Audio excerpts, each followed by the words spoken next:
Good evening, everybody. Today is Tuesday, August 19, 2025, and if we could all please rise for the Pledge of Allegiance. Councilwoman Waski, would you mind leading us? Yes, Supervisor, thank you. I pledge allegiance to the flag of the United States of America and to the republic for which it stands, one nation, under God, indivisible, with liberty and justice for all. Thank you, Councilwoman.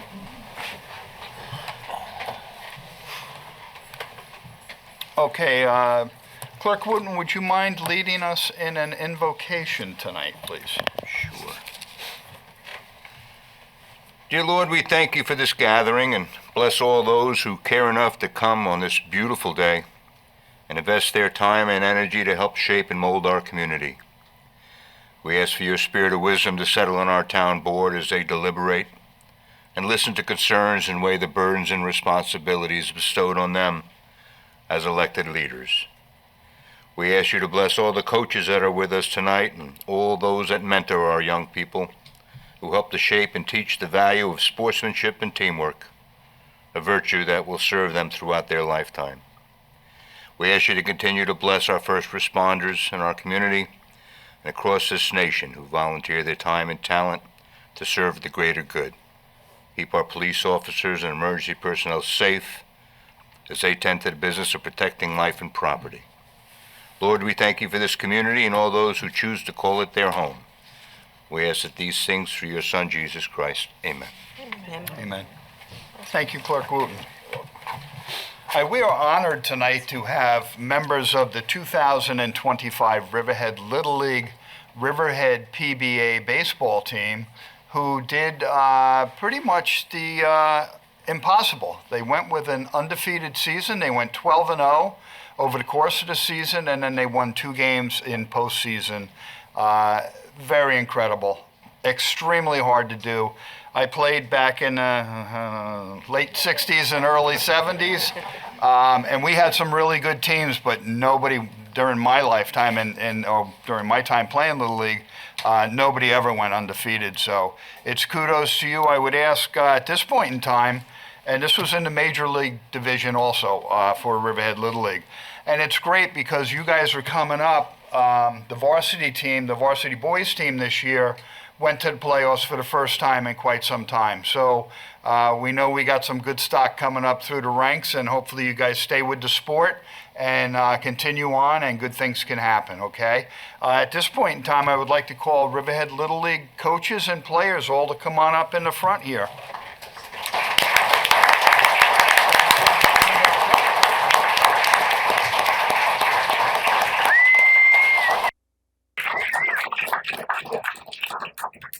Just turn in and face the audience there. Good-looking group of ball players here, I have to say. Coach Eastwood, I'm going to give these to you. These are certificates from the town of Riverhead, certificates of accomplishment on my behalf and that of the town board for each of the coaches and each of the players. And I know it's summertime and people are away on vacations and not everybody's here, but if you wouldn't mind calling out the players that you do have here tonight and your coaches, and you can present them with a certificate.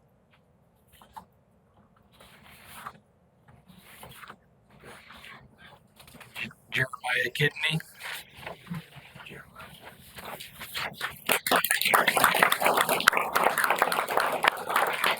Cole Eastwood. Patrick Welch. Connor Schumejda.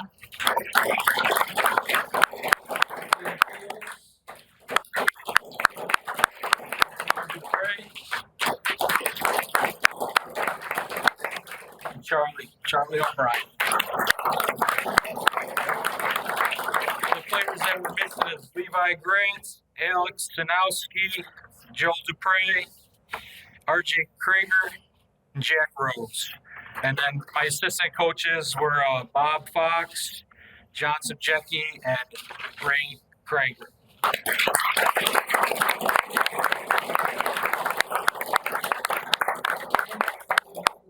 It's up and face the audience.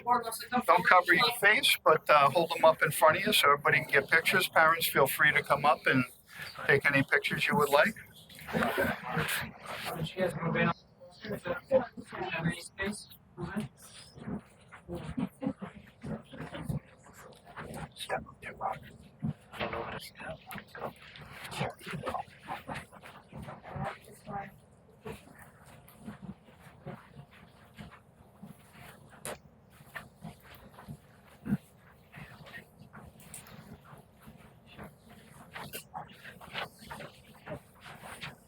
Congratulations to the 2025 Riverhead PBA Boys Major League Baseball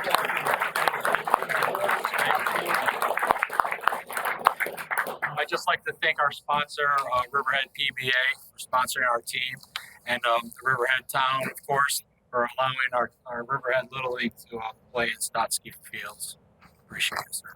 We know, and we've heard this from other communities when you start to play some games on other towns' fields, how well our fields are kept up there. Oh, yes. And that's a big shout out to our buildings and grounds people. They do a fantastic job on the fields, and a big round of applause to them also.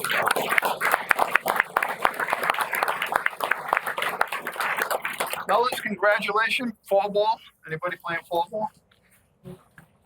Okay. Keep it going, and we'll see you on the diamond next season. Congratulations, and enjoy the rest of the summer.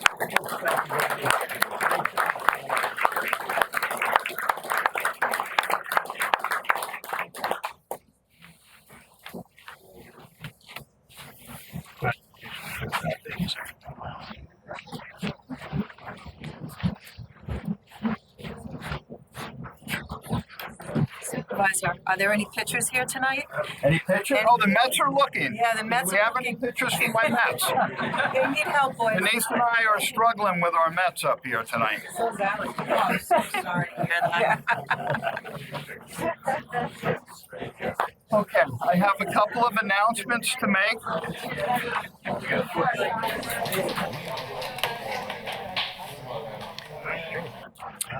This Saturday and Sunday, the 23rd and the 24th, is the 35th annual Riverhead Railroad Festival, and that takes place right over here across the tracks, right on the Railroad Museum property.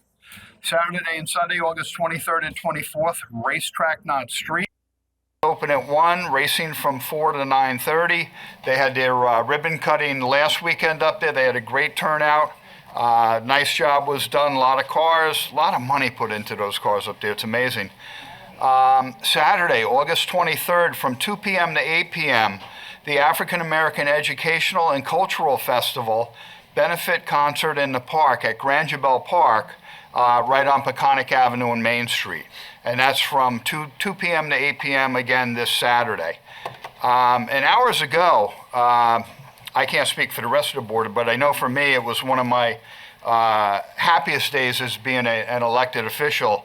We signed the master developer agreement with Joe Petroselli so we can commence the construction of downtown Town Square. So exciting. Our community development agency has gotten just under $50,000 worth of grants for this to happen. And it was just a super exciting day. That's the picture up on the screen is us signing a couple hours ago. Huge movement for Riverhead, huge, just such a good thing for the town. And I'm very proud to have signed that with my board members today. 50 million. Yes. 50 million, what did I say? You said 1,000. Oh, just under $50 million. If I said 1,000, I apologize. Just under $50 million. Big difference. Okay. We're building a tent. Clerk Wooten, do we have any correspondence and reports? We did. We received several letters. They're all listed on the agenda concerning the town square and its future development.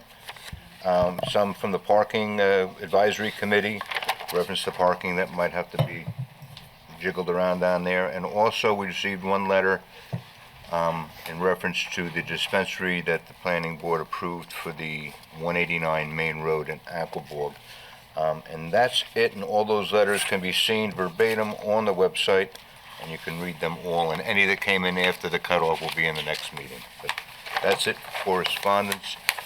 Under reports, we have the tax receiver utility payments for the month of July. at $592,709.62. God bless you. We have the town clerk report for the month of July at $14,015.50. And we have the building department monthly report for July at $77,881. And that concludes our reports this meeting. Okay, thank you. We have 8 public hearings on for tonight, so this is, we're going to get started right away. The first public hearing scheduled for 6 o'clock, it is now 6:16, is a public hearing on Amendment Chapter 301, and that will be with Mr. Matthew Charters. Matt? Good evening, board and the public. All right, so the first one, very briefly, this is an amendment to Chapter 301, Article XLV. I'm not even great at Roman numerals, but this has to do with the supplementary use regulations. In the broadest sense, the proposed changes of the supplementary use regulations section deals with drive-through windows serving restaurants and adds a minimum queuing capacity of 10 cars for drive-through windows in order to minimize potential impacts to internal circulation and potential impacts to surrounding roadways. It's a regulation we don't have that we're looking to add. Board, do you have any questions? Nope. Members of the public, do we have any comments on this public hearing? Do we have anybody online to comment on this public hearing? Nobody online? Having seen nobody here, at this time I'll make a motion to close this public hearing, keeping it open for written comment for 10 days, which will bring us to August 29th. Second. Second to motion. All in favor of closing the public hearing? Aye. All opposed? Okay, public hearing on Chapter 301 is closed, keeping it open for written comment. The next public hearing we have is scheduled on is a public hearing regarding moratorium on cannabis establishments. Again, it will be planner Matt Charters, and Matt, go ahead and take the lead. It is now 6:18 p.m. You got it. So just so everyone understands, this is a public hearing to consider a moratorium. So it would be Chapter 304, moratorium on cannabis retail establishments and cannabis on-site consumption establishments. The intent of the proposed legislation is to enact a 1-year moratorium on said uses within the town of Riverhead for the purposes stated within the draft local law. It's a pretty lengthy purpose and intent that's included in the law, but just a view at 30,000 feet. So on November 1st of 2022, the town board did adopt zoning regulations for cannabis uses within the town of Riverhead. The adoption was a result of significant public engagement process which included the formation of a town committee, which met on numerous occasions to provide specific recommendations concerning the enactment of these regulations within the town, as expressly indicated within Article 6, Section 131(2) of the MRTA, so that's the state legislation, and is reiterated within the purpose and intent of Article L2C, so that's our zoning code. The legislation allowed the town of Riverhead to implement time, place, and manner and saturation restrictions related to retail and on-site consumptions establishments for persons over the age of 21 within the boundary of the town. This local law and zoning code has been amended on 2 occasions. First on March 5th of 2024, and again on July 1st of 2025. In the first instance, we realized that our zoning code wasn't really functioning properly. There was a very limited amount of sites where these uses could go. So the first amendment allowed more sites to be included for these uses, and the second clarified the application process. In furtherance of this, we do have 2 legally operating dispensaries within the town, one in Calverton, one on 58. The planning board recently approved another location on 58 and then a second on Main Road in Aquabog. Also, the cannabis law allows applicants to appeal to the Cannabis Control Board to review local laws that are considered unreasonable or impracticable in violation of the cannabis law. We haven't received any challenges in that regard to date. There was court action in which a few of our regulations were essentially found to be incorrect by the judge, which was the 1,000 feet, the 2,500 foot separation between dispensaries, and as well, I believe, sorry. and there was preemption as well, sorry. There's been significant public interest before the town board and planning board about the number of uses that we're seeing within the town. I'll note also that in the state's regulations, there also are some irregularities that are happening. There's 150 locations that the state has incorrectly allowed to be closer to schools and to churches. As a result of this, before you have a one-year moratorium to further study the law and make sure that we're implementing the state law correctly. Within the draft legislation, like I said, it's a one-year moratorium on site plan, special permit, building permits, use permits, as well as applications for use and area variances pursuant to this law. There is a exclusion, so any uses that have received site plan approval, having been issued a building permit, or having received a valid certificate of occupancy or certificate of compliance prior to the date of the adoption of local law, would be excluded. There's also an appeal procedure, which after submitting an application, the town board can hear an appeal from an applicant to be excluded from the moratorium. Any questions? Board, any questions? No. I just want to say that we had put together and created a cannabis committee that did a lot of great work, and it consisted of representatives from the police department, the school, all civic associations, residents throughout the town. And not only that, but it was also participated at those meetings and hearings from members of that were looking to have retail, to have consumption sites. I think we put together really great legislation to make it fair and equal throughout the town, that no one particular area was going to suffer at the hands of multiple stores in one location. That's why we implemented the saturation rates. We protected our schools, our churches, our town parks. I think it was great legislation. But I think at this point, if a judge is going to take away our authority for home rule and for us not to allow time, place, and manner, then we need to pause the entire process altogether. And I think that's mostly what this is about. We have some that have abided by all the rules. There are opportunities, there are locations that are available to that, so Correct. It's not a simple question that there's nothing else available. But I'm not going to allow our work in which we did to be taken away by the state. Well So said. we'll do what we can. And we are also appealing the decision from that judge, and we feel we have an excellent case to appeal. If New York State had indicated in the beginning that when we were just trying to decide to opt in or opt out of this, that they would have say on local law, I assure you my vote would have been very much different, because we were assured that we had control of time, place, and manner. That's correct. And they appear to be taking that back now from us, and that's very disturbing.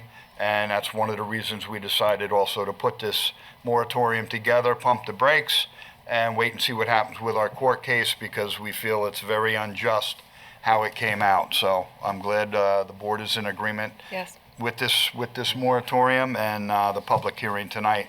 I want to open it up at this point in time to any members of the public that would like to comment. I'll just state we're not just alone on this as well. There's been, legislation, class action lawsuit from growers of marijuana throughout the state, in which that the state has just simply not looked at their own regulations and allowed multiple places to be, over 100 to be placed closer to schools than we think. So they're not even following their own rules. So I don't think the OCM can really get their act together. And that's why I think it's important to pause everything. It's not, so we're not in this alone. Ma'am, just one second. I'm being notified that people can't find a link online to get onto this. Could we look into that, please?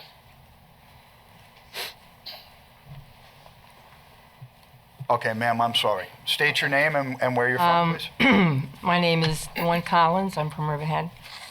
And Supervisor, thank you for that information. I wasn't aware of that. So that's wonderful. My comment is I'm here because I believe we need to pause and reflect before allowing more cannabis dispensaries into our community. We live in a time where a lot changes quickly, right? But not all change is good. Just because something is legal doesn't mean it's right? We need to stick to our morals, compass, and values, and always put first the things that matter, truly matter, right? The safety of our children, our families, our neighbors, and our community. We need to protect what matters most and the character of our community. We're asking for a one-year moratorium to take a step back, to have time to reflect on what we stand for. We all know the truth. The dispensaries are not harmless. They bring increased traffic, late-night activity, the risk of crime, and most dangerously, they normalize marijuana use, especially in the eyes of our youth. No matter what the packaging or marketing says, cannabis is still a drug. It's an entry drug or a gateway drug, right, that affects developing minds in ways we're only beginning to fully understand. We should not accept a vision of progress that puts profit over people and our community's health.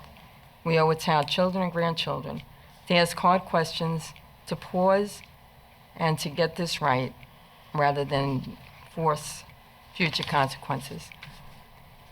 Let's lead by example by putting first our children and community and protect them.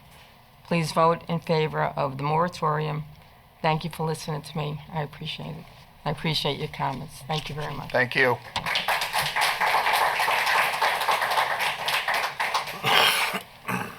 Supervisor, I can just address the notice. So the notice is in the agenda packet, which is available online. It's clickable. Folks can go on there and just click that. What we're doing now is we're posting it as a PSA, as a separate notice to stand alone.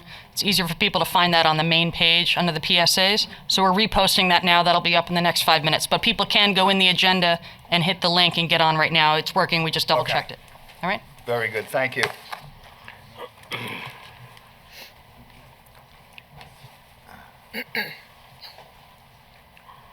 How are you?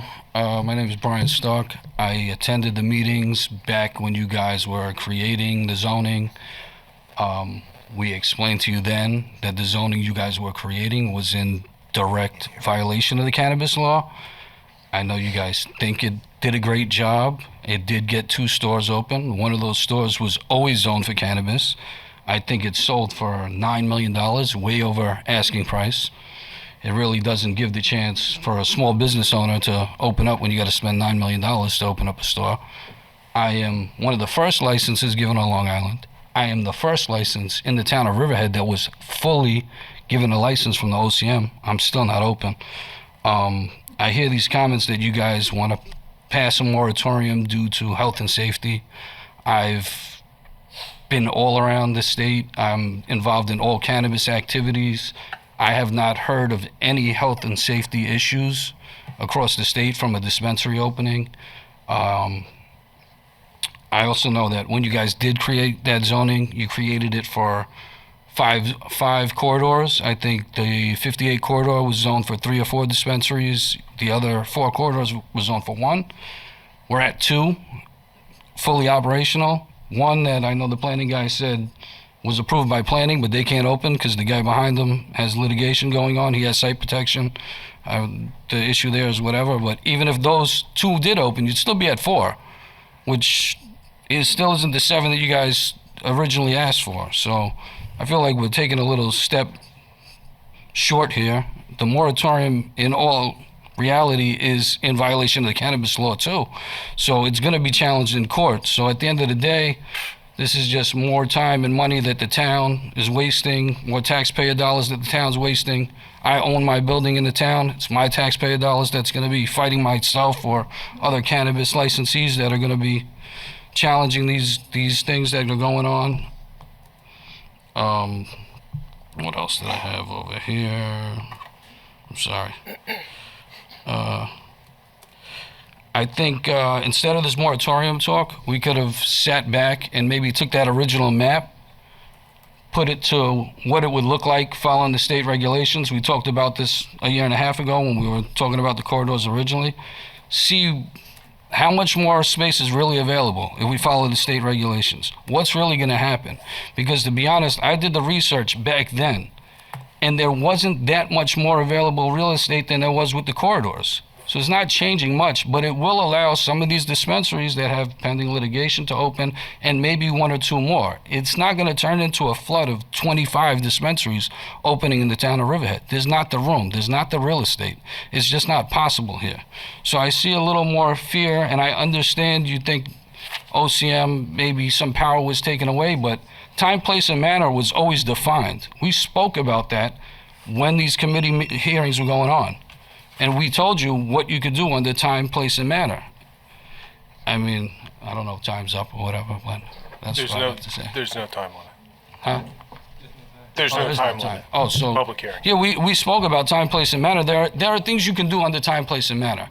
Creating larger distances from the school, creating larger distances from business to business. All those things are outside of the cannabis law. So I really would like to see the town follow state regulations. I don't think it's as bad as what you guys are making it seem. It's not going to be overrun with dispensaries. There's definitely not going to be a health and safety issue. There's not been anything. If you guys can bring something to the table that shows a health and safety issue anywhere in this state from a dispensary opening, there's no evidence. So I'd like to see some facts on that. But I think you should scrap this moratorium. I think you should take the map. Let's see what it looks like with the state regs and see what's really going to change from the corridors to that. There's not going to be that big of a change.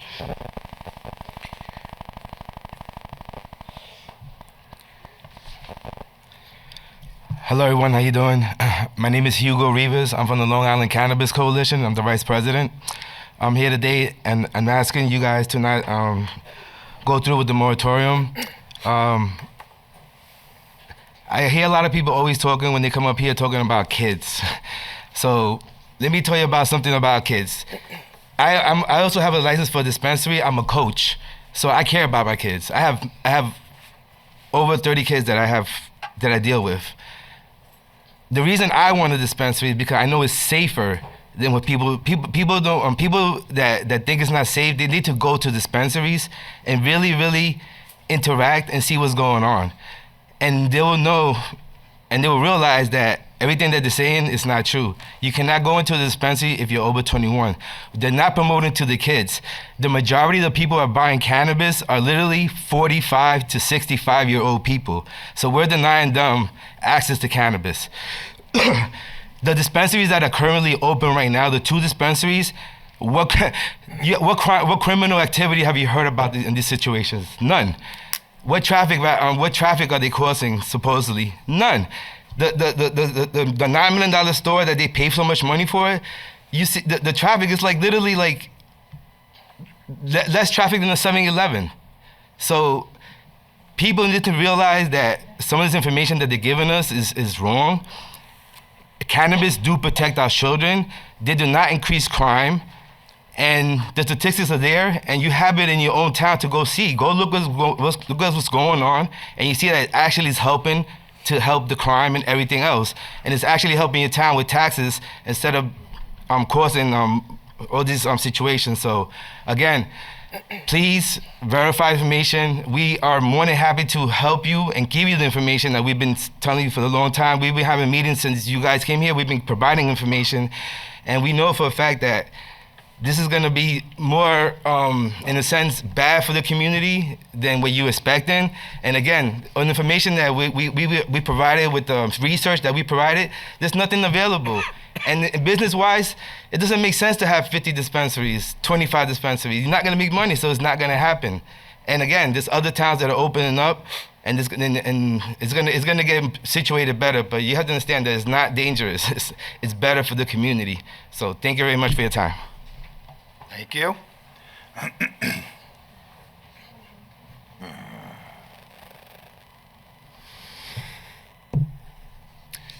Good evening, everyone. My name is Gary O'Valley. I am the president of the Long Island Cannabis Coalition. I have been here previously and spoke to you on this issue numerous times.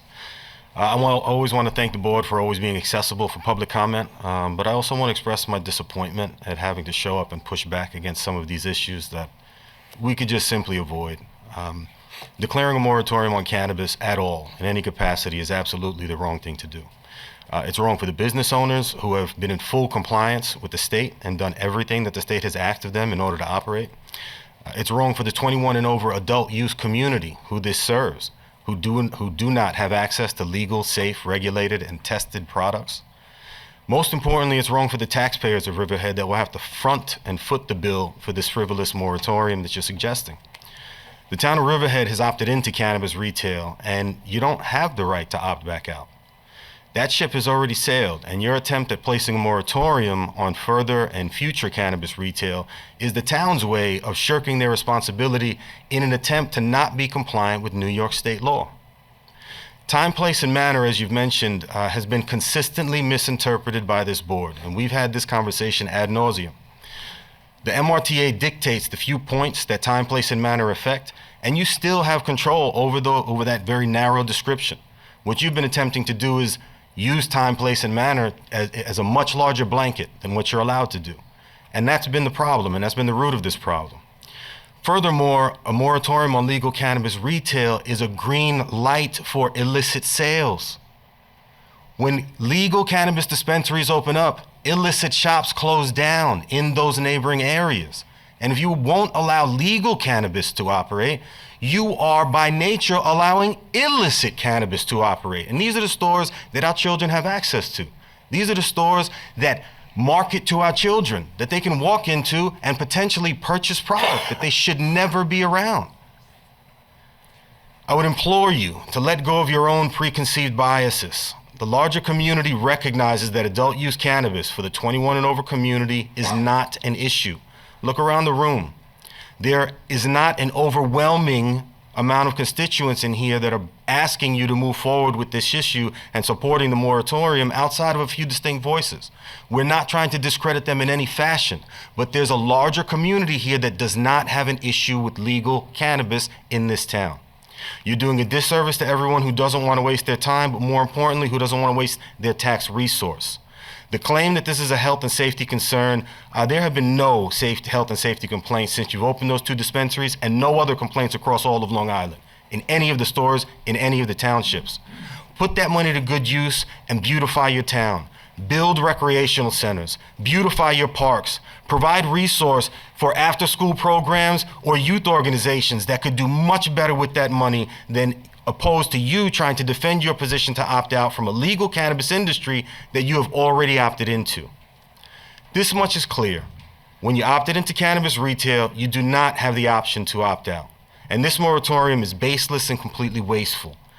Don't waste our time. Don't waste your time, and please do not waste taxpayer money. The next time we come here, we want it to be in celebration of how you have embraced this cannabis opportunity, how it is a boon for the town of Riverhead, and highlight all the ways in which you have been able to benefit your community and your town. Please do not move forward with this moratorium on cannabis. Thank you.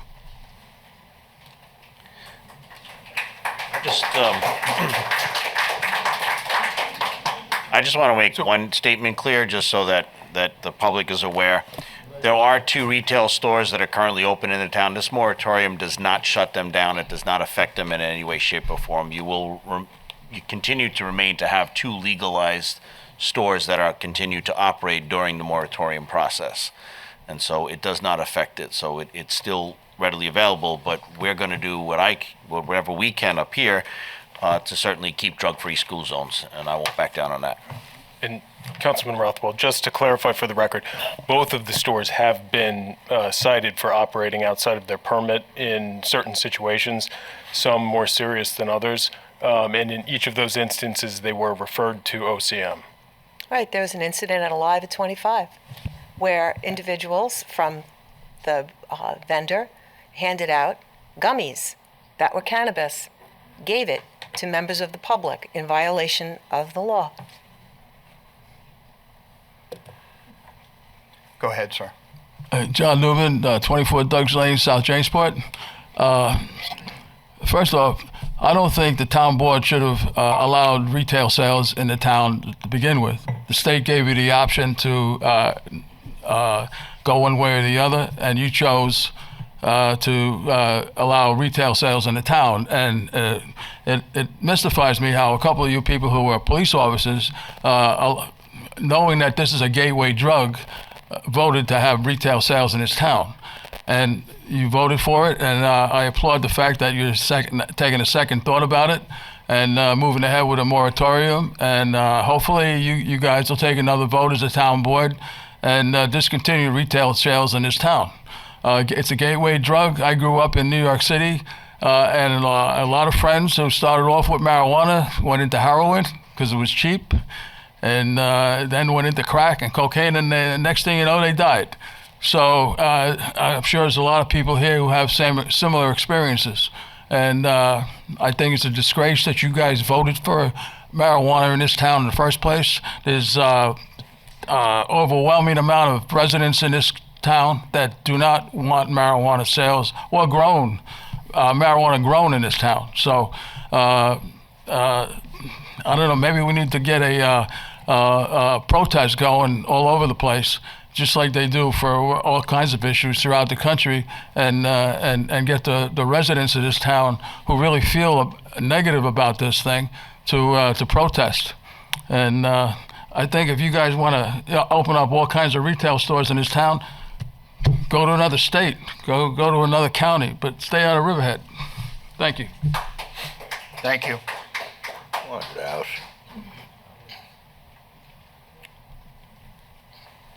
Hi, my name is Mary Highland. I live here in Riverhead. I've spoken at 3 meetings discussing how I object and am very concerned about the number of cannabis sites that you're opening up. How many does Riverhead need? It's ludicrous to think that we need more. The places that you've opened, as it stands now, they can't be closed. That's enough. And I take umbrage at the statement that it doesn't cause a health and safety concern. If you read anything, and I'm a retired nurse, cannabis use causes a 29% increase in coronary disease, stroke. It is not a harmless drug. And let's go with the statement, it is a drug. And it is offensive to think that you can just buffalo everybody and say, oh, it's harmless, it's harmless. It is not harmless. And as that gentleman said, it is a gateway drug. And it is ludicrous to think that we who live here are going to be exposed to yet another and another and another site. I just think that it was very short-sighted to allow it in the first place, but I can't put the cork back in the bottle. But I think that a limit to what it is should be enacted. And I agree with you wholeheartedly about having a moratorium. So, thank you very much. Thank you. We'll take somebody online now.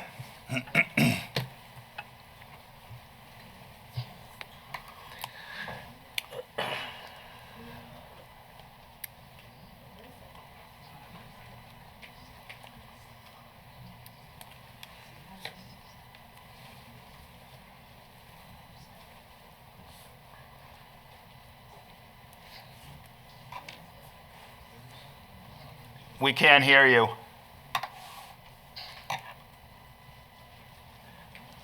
Can you unmute yourself? Can you unmute?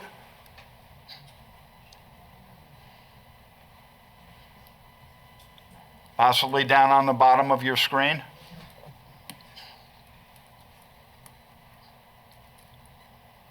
Yeah. We can't hear you.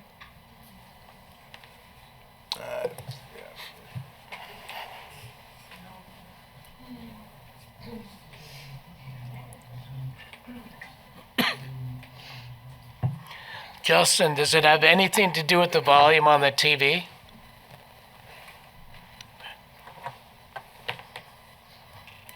Would that help?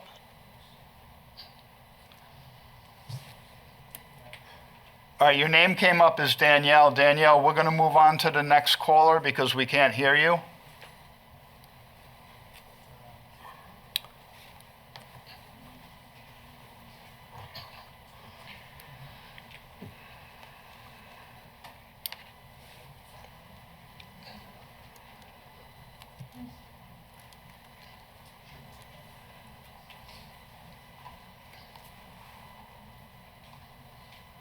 Is that it?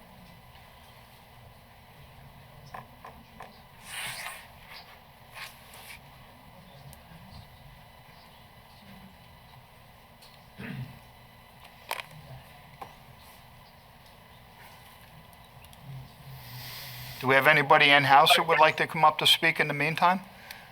I'm here. Can you hear me? Oops. Here we Can go. you hear me? I think the problem, if you can't hear me, the problem is on your end. No, we hear you. John, we can hear you. Oh, okay.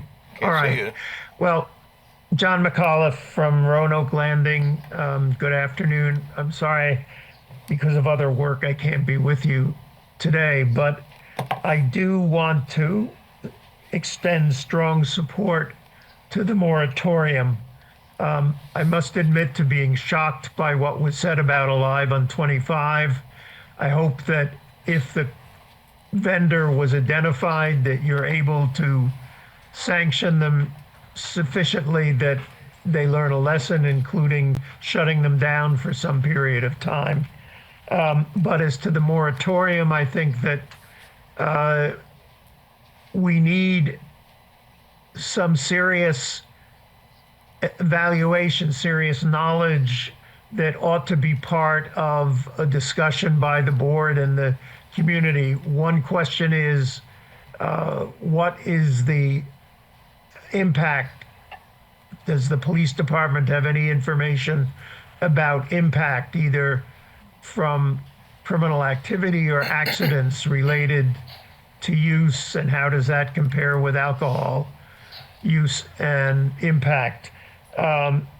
Second, what is I don't know whether we have a social welfare officer, a social worker on the town staff that could give us some evaluation of the impact of the greater legal access on young people and on the population as a whole.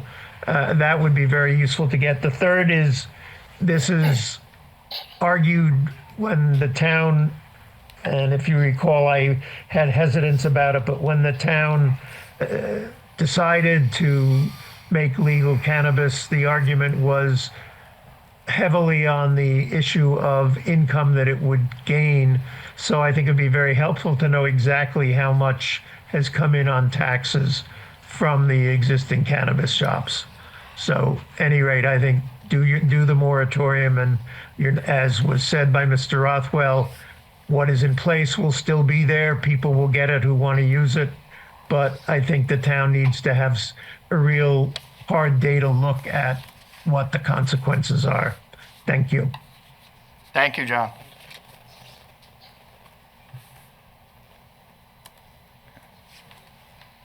Do we have anybody else here that would like to speak? We have two online.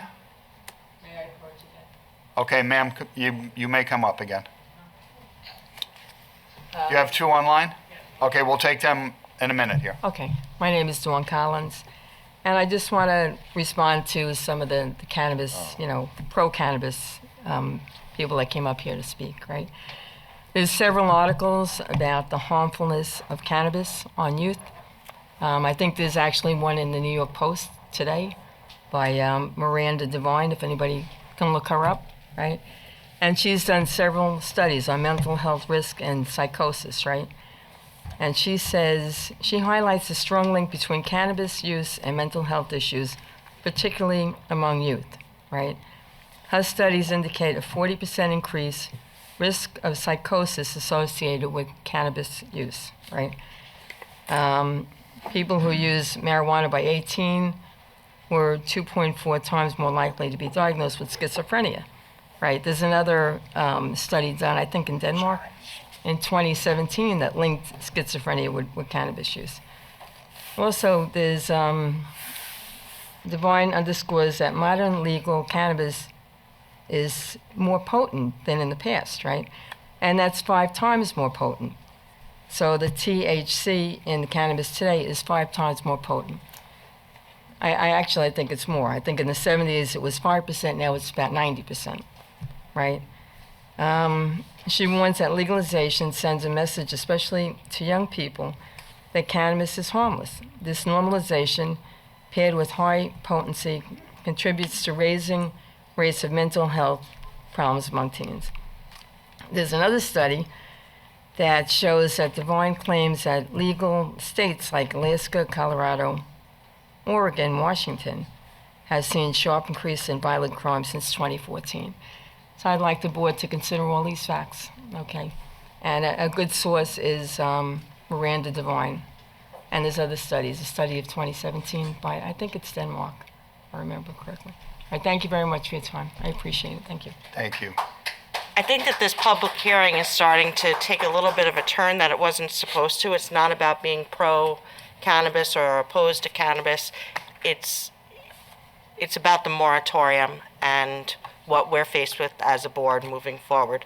So if we could kind of stick to that purpose of the public hearing, I would appreciate it. The reason we put the moratorium up is not whether marijuana is a gateway drug or not, because you can read stories that say both sides of the coin. You can read stories that say alcohol is harmful to you. We have alcohol being sold in the town all over the place.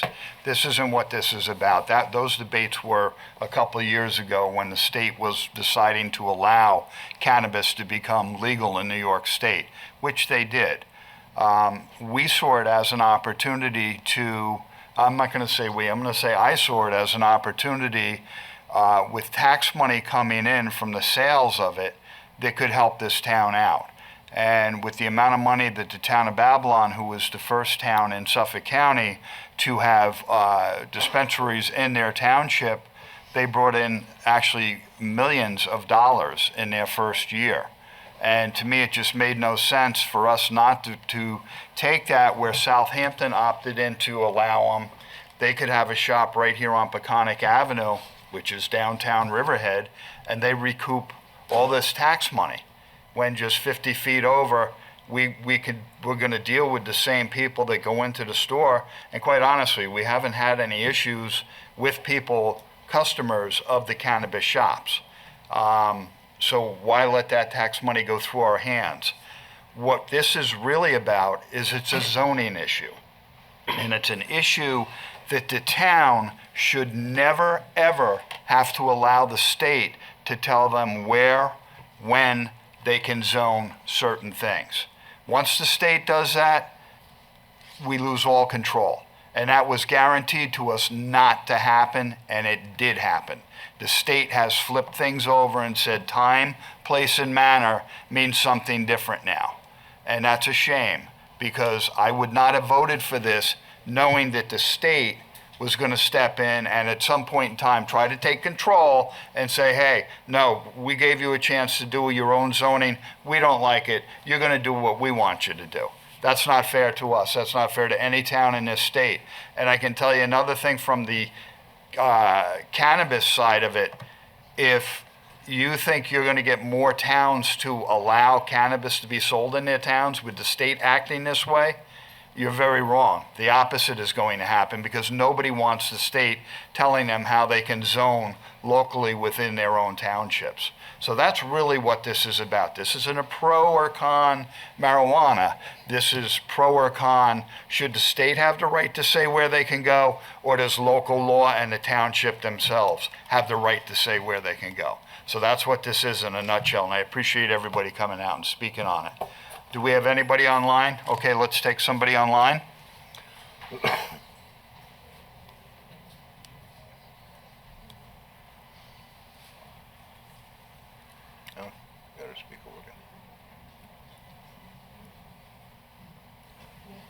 Danielle, can you hear us? Yeah, I can hear you all. I always could. Can you hear me? And we can hear you, yes. Perfect. Great. So, hello, I am an attorney with Hutchins Russ. I represent MRM Ventures, who has applied for a cannabis dispensary. They have recently submitted, and I think you're all in receipt of the letter that I wrote, approval for a location that was previously listed on the list of approved locations that was provided at a board meeting, I think in February of 24. What I'm asking at this time, in light of the moratorium, is that your exceptions extend to those people who have expelled resources, time, money, and efforts in obtaining a site in Riverhead, where my clients have already submitted a notice of municipality for their intent to locate there. They relied on a list provided by the board. They're trying to do their best to follow all the rules and be a, collaborative member of the community in establishing their business. Having a moratorium affect them at this point has a lot of negative and adverse implications on their business. I think it's important that the town considers their, reasonable reliance that they've had on that list and their efforts moving forward, their due process rights, and having this being taken away from them when they've already submitted notification to the municipality. So I think you've gotten a lot of good comments on the moratorium, whether it moves forward or not. But I think it's important when you consider the exemptions that you're not harming someone that's already started the process and that has already made the steps to continue down this path. So we're asking that you recognize that and asking that your exceptions extend not to just people who have a certificate of occupancy already in place, but those who have already provided notice to the municipality, because in doing so, they've already expelled resources to gain site control over the location. And that's going to result in damages for them. So I think it's really important to be very careful in where you draw that line. And I'm asking that if you do move forward with the moratorium, that you consider those factors and you at least make the cutoff where people have already submitted a notification to the municipality are still able to proceed on their business operations.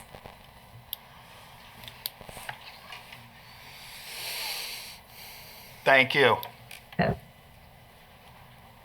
We'll take another one online.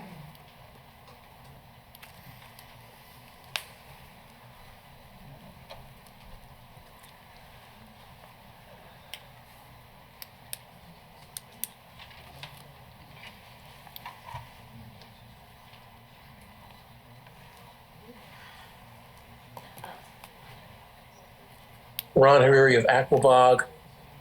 Folks, they say the definition of insanity is doing the same thing over and over again and expecting a different result.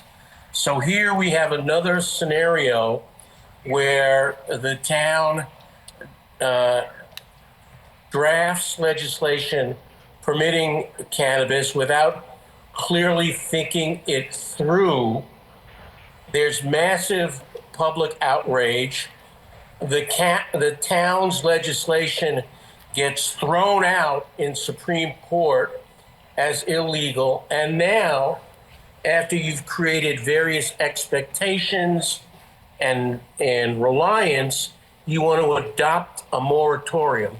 What in the world are you thinking?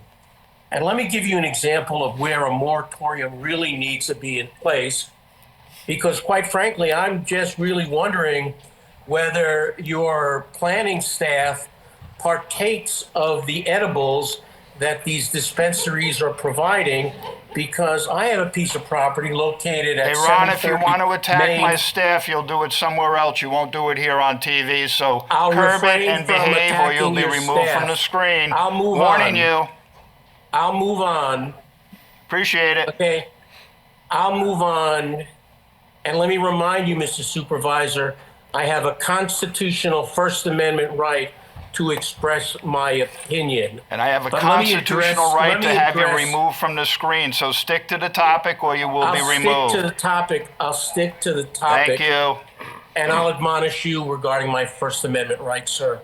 Again, I have a piece of property located at 730 Main Road in Aquabog, where the planning department has approved a cannabis dispensary immediately adjacent to that property.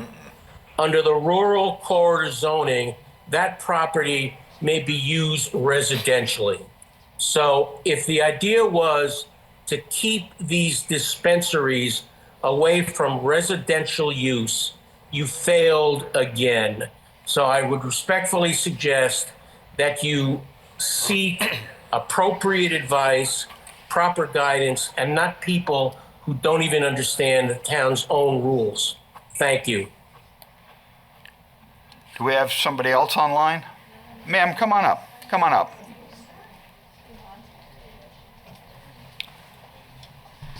Good evening, members of the board. My name is Martha Reichert. I am an attorney at Toomey Latham. I have represented numerous cannabis dispensary clients, but here in the town of Riverhead, I represented Mr. Stark's application to the ZBA. And I wanted to just sort of provide a couple comments in terms of the proposed moratorium. I mean, first off, Riverhead has, time and time again, in each iteration of its cannabis laws, indicated that their regulations were time, place, manner, and saturation. And I just want to point out that saturation does not appear once in the cannabis law. The permissible scope of municipal rulemaking is time, place, and manner, and then it was further supplemented by the regulations that were enacted, which have a very specific list. And so, one of the things that I want to bring to the town's attention is that in the Tinkany decision, it didn't throw out your entire cannabis regulations. It looked at the areas where Riverhead enacted distances that exceeded what the state has promulgated. And if you look at all the other towns in Suffolk County that have permitted cannabis, Riverhead is the one that has departed the farthest from what Southampton has, what Brookhaven has, what Babylon has. So, again, if you look at the Tinkany decision and what numerous cannabis business advocates, the Business Advisory Committee said back in 2024, was that they asked this town to come into compliance with those state distances. I understand that there is difference of opinion between the town attorney's office and advocates such as myself, different cannabis industry, licensees, trade groups, et cetera. But what this most recent court case held was that those were the aspects that were preempted, right? There are some issues in the zoning law that need to be tweaked to conform with the uniformity requirement. Again, good drafting can solve that. A moratorium is a heavy-handed approach. As you've heard from a couple different stakeholders who would be very negatively impacted, it will delay the amount of tax revenue that Riverhead will see.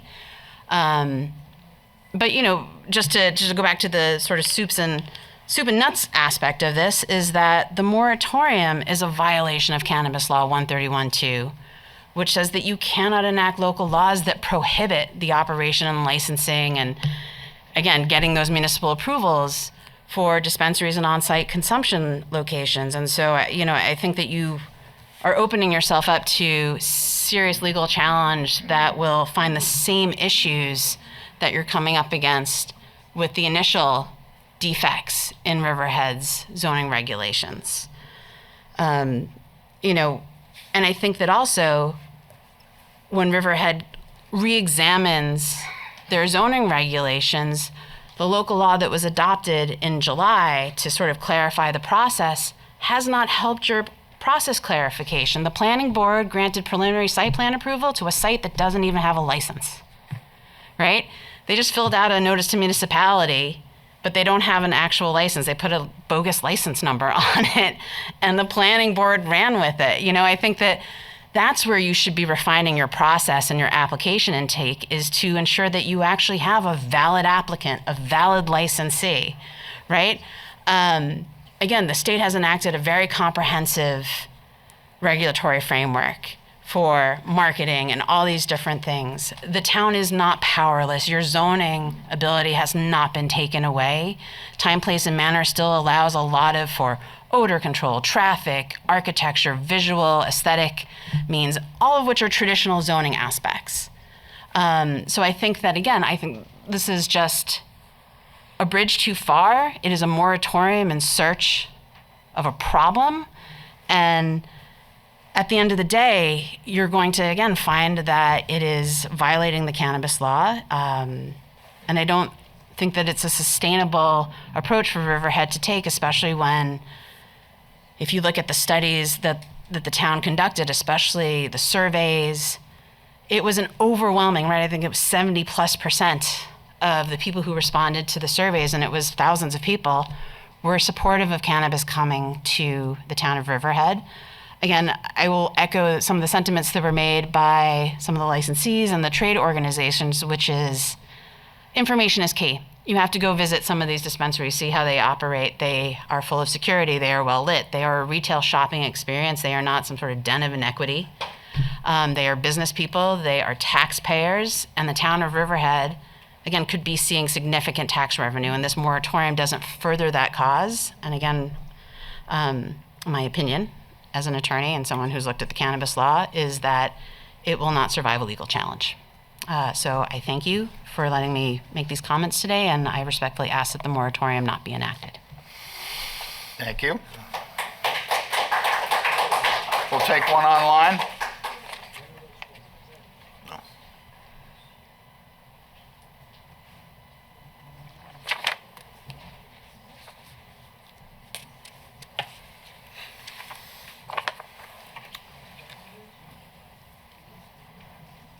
Good evening, Mike Foley, Reeves Park. Can you hear me okay? We can hear you, Mike. Thanks, Tim. When marijuana was legalized in the state of New York, I was real happy about it. I've been smoking marijuana since I'm 18 and certainly have not gotten in any trouble. I know that there are some minorities that got in trouble for things that I probably walked away from, which is why I really feel social justice is important in getting licenses. But that's above all pay grades, including the town boards. The state determines that.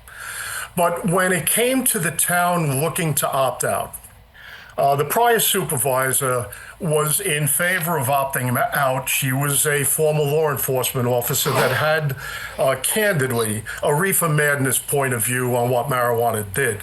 Thankfully, one of her town board members, a guy named Tim Hubbard, who was in law enforcement, kind of summed it up my way. In all the people that he's arrested for violence, there are a lot of drunks, but not one pothead. So I'll just leave it at that and then move on to the reason for the moratorium.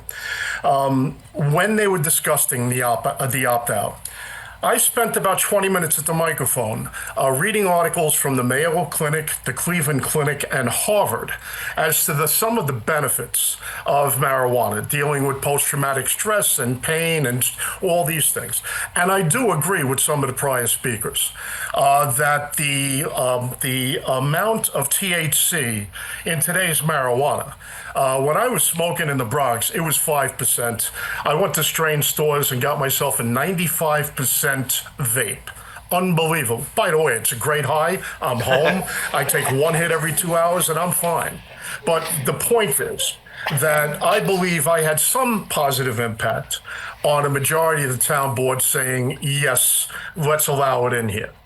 And when the second no vote was Ken Rothwell, and he was appointed by the prior supervisor to head this commission, I had my doubts. And I attended probably 5 out of the 6 hearings. And the first thing I realized on my first attendance there was that Tim let everybody's opinion be spoken, was, in my opinion, totally objective to what was being said in this meeting. And there might have been a half a dozen residents like me in the room, and maybe 30 or 40 people that were either getting licenses or representing marijuana lobbies and all that good stuff, that were pushing hard for rules that were as flexible as possible. So we had a different opinion, and I count myself as the we, not just the town board, but people that were in the room that said, you know something, why don't we see what we can do to spread this out in our footprint between Wading River and Jamesport and limit the number of retail stores in there to start this thing off.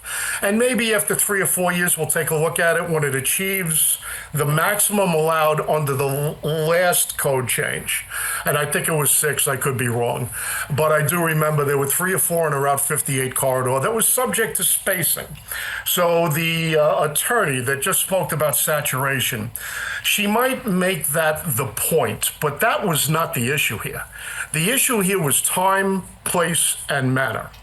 Anne Marie Prudenti, our wonderful deputy town attorney, read the 300 pages from the state law, condensed it into an executive summary of about 10 pages that maybe it might have been 20 or 30, but it was certainly a lot less than I could have read had I read everything online.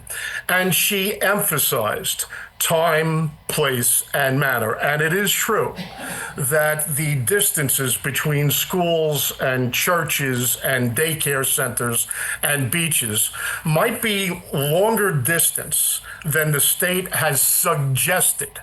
But it is time, place, and manner of our town that determines how many come in and where they come in.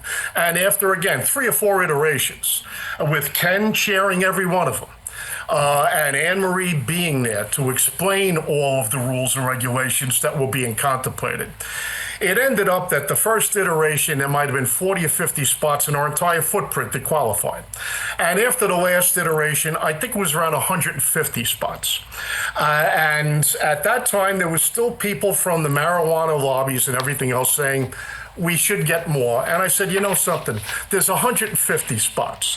Why don't you see what works for you guys now and get your applications in? And that's what some smart people did. And other people might not have done that. And again, I think right now there might only be 2. I go to Strange Stars. I have to tell you, Joanne, I am outraged at the allegation that you made that they were handing out gummies. And anybody that was handing out gummies... That was not me, Mr. Foley. That was me. Councilwoman Merrifield. Councilman. I made the, I provided that information. Sorry, Denise, and it's always Mike, Denise, you know better. But whoever saw that, if it can be proven, not only should the guy be fired, and I believe he will be, but he should probably be arrested and then go through the process. He's not going to do time for it or anything else. That ship has sailed. But it's outrageous. I saw this, by the way, I was there. I saw the Strange Stars thing. I didn't go by it.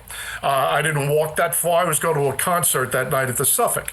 But if that can be proven, Denise, that person should be identified and arrested, and Strange Stars should be put on notice. The next time something comes up on our town, you better not be giving samples away, because that's clearly a violation.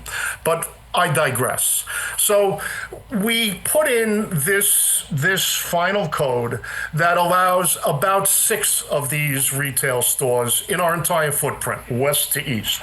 We have 2. When I'm done with this, Eric, if you can just remind me, I thought there were 2 already approved but hadn't broken ground yet, and I don't think this moratorium would consider them. I think they've already kind of been approved. I could be wrong in that. You'll let us know. But ultimately, this moratorium came about for one reason and one reason only. Because the state of New York challenged the time, place, and manner rights of the town of Riverhead. This is not about weed. This is about the state overreaching on what we're entitled to do as a town, and the 5 town board members that we elected to represent us. So as far as I'm concerned, again, I support this moratorium for that reason. I think we should put it on, because not doing that would allow people to violate, the applicants to violate what we say as the town of Riverhead, as what we want in our town. Saturation, I happen to believe that saturation is a real problem. And, I know that there's one person on that board at least that wanted, a supply and demand rule, and I get that. But I also believe it was a smart move on our part to space these things out to avoid any saturation, even though saturation, like the attorney said, is not written in the code. But it's something that we contemplated. And time, place, and manner gives us that right. So in my mind, I support the moratorium. I hope it passes, and I hope. And again, people are talking about the expenses here. If it costs us to sue $100,000, let's take it off the top of the tax revenue that we're getting from Strange Stores. When I went to the microphone many years ago to support this town putting in retail stores, my estimate was that in the first year of full operation, with the 3% off the top that we get, the discretionary additional money that can be distributed from the state, I figured our piece of this action was going to be about $1.5 million. And I thought at the time that it would be great to put that money towards security in the streets, on the parking lots coming in. There was that perception of safety. Let's address it. Put a couple of signs up. Smile, you're on our camera. Getting extracurricular supplies for our schools. Putting some money into that, into uniforms, into musical instruments, into arts. That's what I was hoping the money was going to go to, but the fact of the matter remains is that we have pierced the cap justifiably in our town for the last 2 years. We had to add more cops. We had to give more money in salaries. And the big moneymaker in my mind, EPCAL, is still in limbo. And when EPCAL comes through, then maybe we can talk about where this extra money is going to go. In my mind right now, I think you're probably going to have to face the reality that if we can reduce the piercing of the cap, using that money, it's probably that the musical instruments are going to have to wait. But anyway, I believe wholeheartedly in this moratorium because it doesn't address the stores. It addresses the overreach on the state of New York, trying to tell our town what we can do in time, place, and manner. Thanks, Tim. And Eric, if you can answer the question, I'd appreciate it. Thanks, Mike. All right, so yeah, there's two additional sites that have been granted approval from the planning board. One is 720 Main Road, and then the other is 840 Old Country Road. But the status of 840 Old Country Road is unclear, given that they haven't been granted a license by the state. Okay, so they're not covered in this moratorium. They'll be allowed to proceed if they're licensed, and that's good news. And we did talk about, again, going back to the committee that Ken chaired in a very nice job on it, Ken. I said it publicly before. I'll say it again, especially for a guy that didn't want this to pass. I thought you did a great job on it. Thank you. We can look at the number of stores we have in 4 or 5 years. Let the dust settle. Maybe supply and demand can be revisited, and the saturation that was contemplated without being spoken, I believe, in time, place, and manner can be rethought. But right now, I'm anxious to see what the revenue is. I wholeheartedly support this moratorium. Let's beat the state in court on their overreach. Use the pot money if you need to, and we'll get back to this after we win that issue. It's an important issue. Thanks. Thank you, Mike.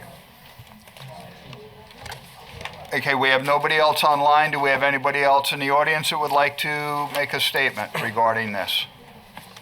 Not seeing anybody at this point in time. What I would like to do is I'm going to close this public hearing, keep it open till August 29th for written comment. And could I have a motion to close this public hearing? Second. All in favor? Aye. All opposed? Okay, it is closed but open for written comment until August 29th. Public hearing number 4, scheduled for 6 o'clock. It is now 7:18. Amendment to Chapter 301 regarding shopping center. And again, we have Mr. Charters up. Supervisor, there was one scheduled before that on business center, if you want to hear that one first. I'm sorry, you're right.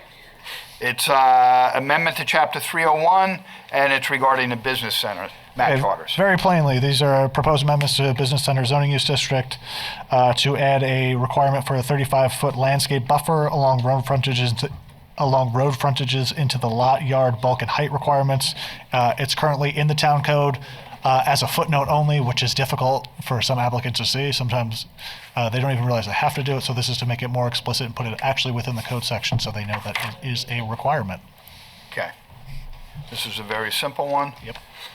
Board, any questions, comments? No. I just have one, Matt. Is this the same as the shopping center? What's these?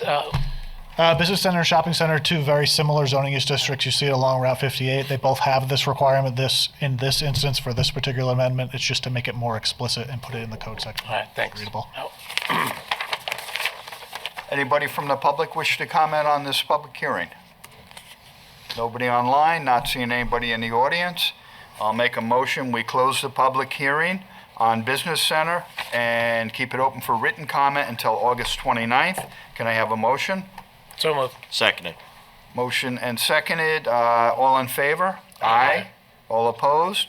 Okay, the public hearing is closed but open for written comment till August 29th. Now we're moving on to public hearing number 4. And this is an amendment to Chapter 301 regarding shopping center, again with Matt Charters, and it is now 7:20. Okay, so Bob, similar to what we were just talking about. So this is the amendments to shopping center zoning use district, which is to expand the permitted zoning, the allowable uses within that district to mirror the business center. As I mentioned previously, these zones are coterminous often. In many cases along Route 58, there's not really a distinction between the two.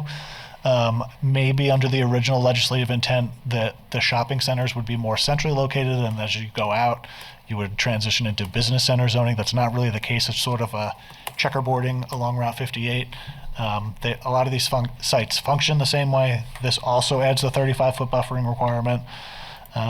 That's pretty much it, just to make these zoning use districts similar, because for the most cases they are pretty much the same. Okay. Matt, I have a question. Business center, does business center allow recreation? I believe that it does. Is there a reason why we wouldn't allow that, given the state of retail stores, why we wouldn't allow that in shopping centers? I think so in here, hold on, health clubs, allows health clubs and spas and indoor sports and recreation facilities already in shopping center. Yeah. It's already permitted. Oh, it's in, okay, I thought, yeah, okay, I didn't see the full Similar list. to why you have the box. Box pickleball is allowed to be. I know, it just wasn't listed here, that's why I was, Yeah, it's already permitted, that's why it's. great, thank you.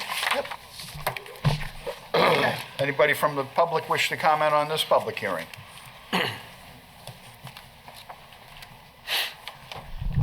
Hi, Takwi Turchin, Greater Calverton Civic Association President. I have a question. When we create these districts, is there a possibility of solving the problem of cars only being able to go into one shopping center and not being able to go from one property to the next, like some of them do have Cross access access from one center to the other. Where can, if this is the moment now, great, but if not, the question is, where can we write in our code that we need to open those up so that we release the amount of tension and driver's panic on 58? Thanks very much. Okay. Matt, I'll let you answer that. I know we've talked Takwi, as a about very quick answer to your question, I don't know the zoning section off the top of my head, but it's already a requirement of town code. So especially in these areas, as things come back in for site plan review or new properties come in, we always require cross-access. It's often in the case that it's future cross-access until the adjoining property comes in, and then the planning board or town board, whoever has site plan or special permit approving authority, will cause that to be opened. Right. And if I remember correctly, this is something that the current planning department put into place because it was kind of messed in the past. Yeah, and we're emphasizing that it needs to happen and ensuring that on all these sites that come in that are adjacent to each other, that cross-access is put in place. Because it's important to keep people off the major roadways if they're going, from, I'll say, like Best Buy to Hobby Lobby, which is one that's going to be open. Yeah. So, I was going to say, as an example, that's one where the Home Depot Best Buy property came back in for site plan amendments, and we required them to open up that cross-access, right? That's exactly correct. Thank you, Matt. Yep. Anybody else to comment on shopping centers? Nobody online, nobody in public. Make a motion to close the public hearing on shopping center and keep it open until August 29th for written comment. Motion by Councilwoman Merrifield. Second. Second by Councilman Kern. All in favor? Aye. All opposed? Okay, that public hearing is now closed. Public hearing number 5, scheduled for 6:05 p.m. It is now 7:24. This is regarding the Monroe balancing test with the Suffolk County Water. We have Councilor Howard, Matt Charters, and we have Jeff Seaman, all prepared to present. All right. Thank you, Supervisor. Just to open up, the Monroe balancing test refers to a test that was developed by the Court of Appeals in 1988 to resolve intergovernmental land use disputes. The case law that's developed from there, the encroaching municipality or intergovernmental entity is presumed to be subject to the host community zoning unless specifically exempt by statute. In this instance, the town of Riverhead, we are considering ourselves to be the host community for the North Fork transmission line proposed by the Suffolk County Water Authority.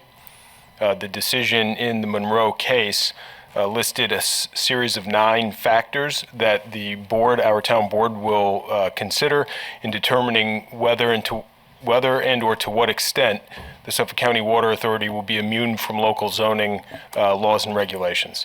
So those factors are the nature and scope of the entity seeking immunity, the encroaching governmental unit's legislative grant of authority, the kind or function of land use involved in the proposed project, the effect of local land use regulation would have on, in this instance, Suffolk County Water Authority, alternative locations for this facility in less restrictive zoning.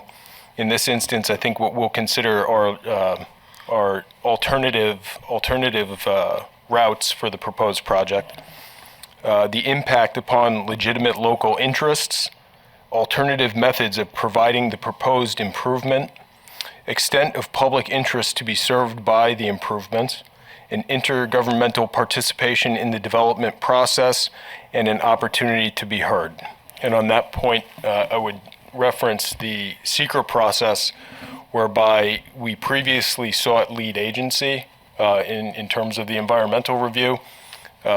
Suffolk County Water Authority also sought lead agency. There was a decision rendered by the DEC commissioner who resolved such disputes. That decision identified the town of Riverhead as an involved agency. When Suffolk County Water Authority issued its draft, announced its public hearings for a draft environmental impact statement, it listed the town of Riverhead as an interested agency, and that's a designation that, as the town board is aware, we have continued to dispute. And with that being said, I would turn it over to Mr. Charters, who will give us an overview of the project. All right, so just very basically, due to the limited understanding that the town has of this project, we first came to understand the transmission line in its current iteration on March 23rd, 2023, when the Water Authority staged a groundbreaking at the corner of Laurel Lane and Peconic Bay Boulevard. This was a former route. This has since been redesigned. The project as it stands now is for an 8.5-mile, 24-inch transmission line to serve Suffolk County Water Authority customers in the town of Southold. So the new route begins in Southampton Town in Flanders, goes under the bottom of the Peconic River, comes up, goes up County Route 105, turns to your north on Northville Turnpike, and then turns to the east on Sound Avenue and goes to the town line, where it will be connected to existing Suffolk County Water Authority piping that's already in the right-of-way. This also involves the construction of a booster station on Suffolk County Water Authority property on Pier Avenue, as well as a future phase 2, which involves a water main extension between East Marion and Orient, which is in the town of Southold. You know, from the town's perspective, we don't have a lot of information on this project. It's essentially lines on a map. From our understanding, we don't even know what side of the road the infrastructure is going to go into. That's really it. We did retain Jeff Seaman as our environmental consultant on this project. He can really outline some of the town's concerns, but the more information I think for this board would be better, so we can better understand how it's going to impact residents of the town of Riverhead who are going to see the direct construction impacts of this project. And I'll turn it over to Jeff. 8 miles of water main being installed in our township, and we're only an interested party. Correct. I find that pretty pathetic, quite honestly. Understood.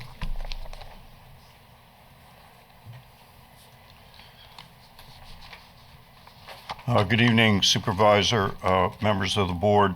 I'm Jeff Seaman. I'm the environmental consultant to the town and assigned to this project with what I consider a very qualified and professional team from the town that have been trying to drill down into the aspects of this project.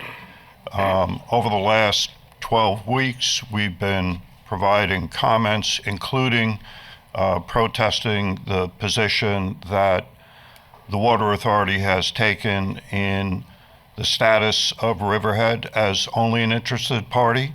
I would agree with the supervisor very strongly that not only is this project being built within the municipality for a majority of the work, but it's also being built on town property.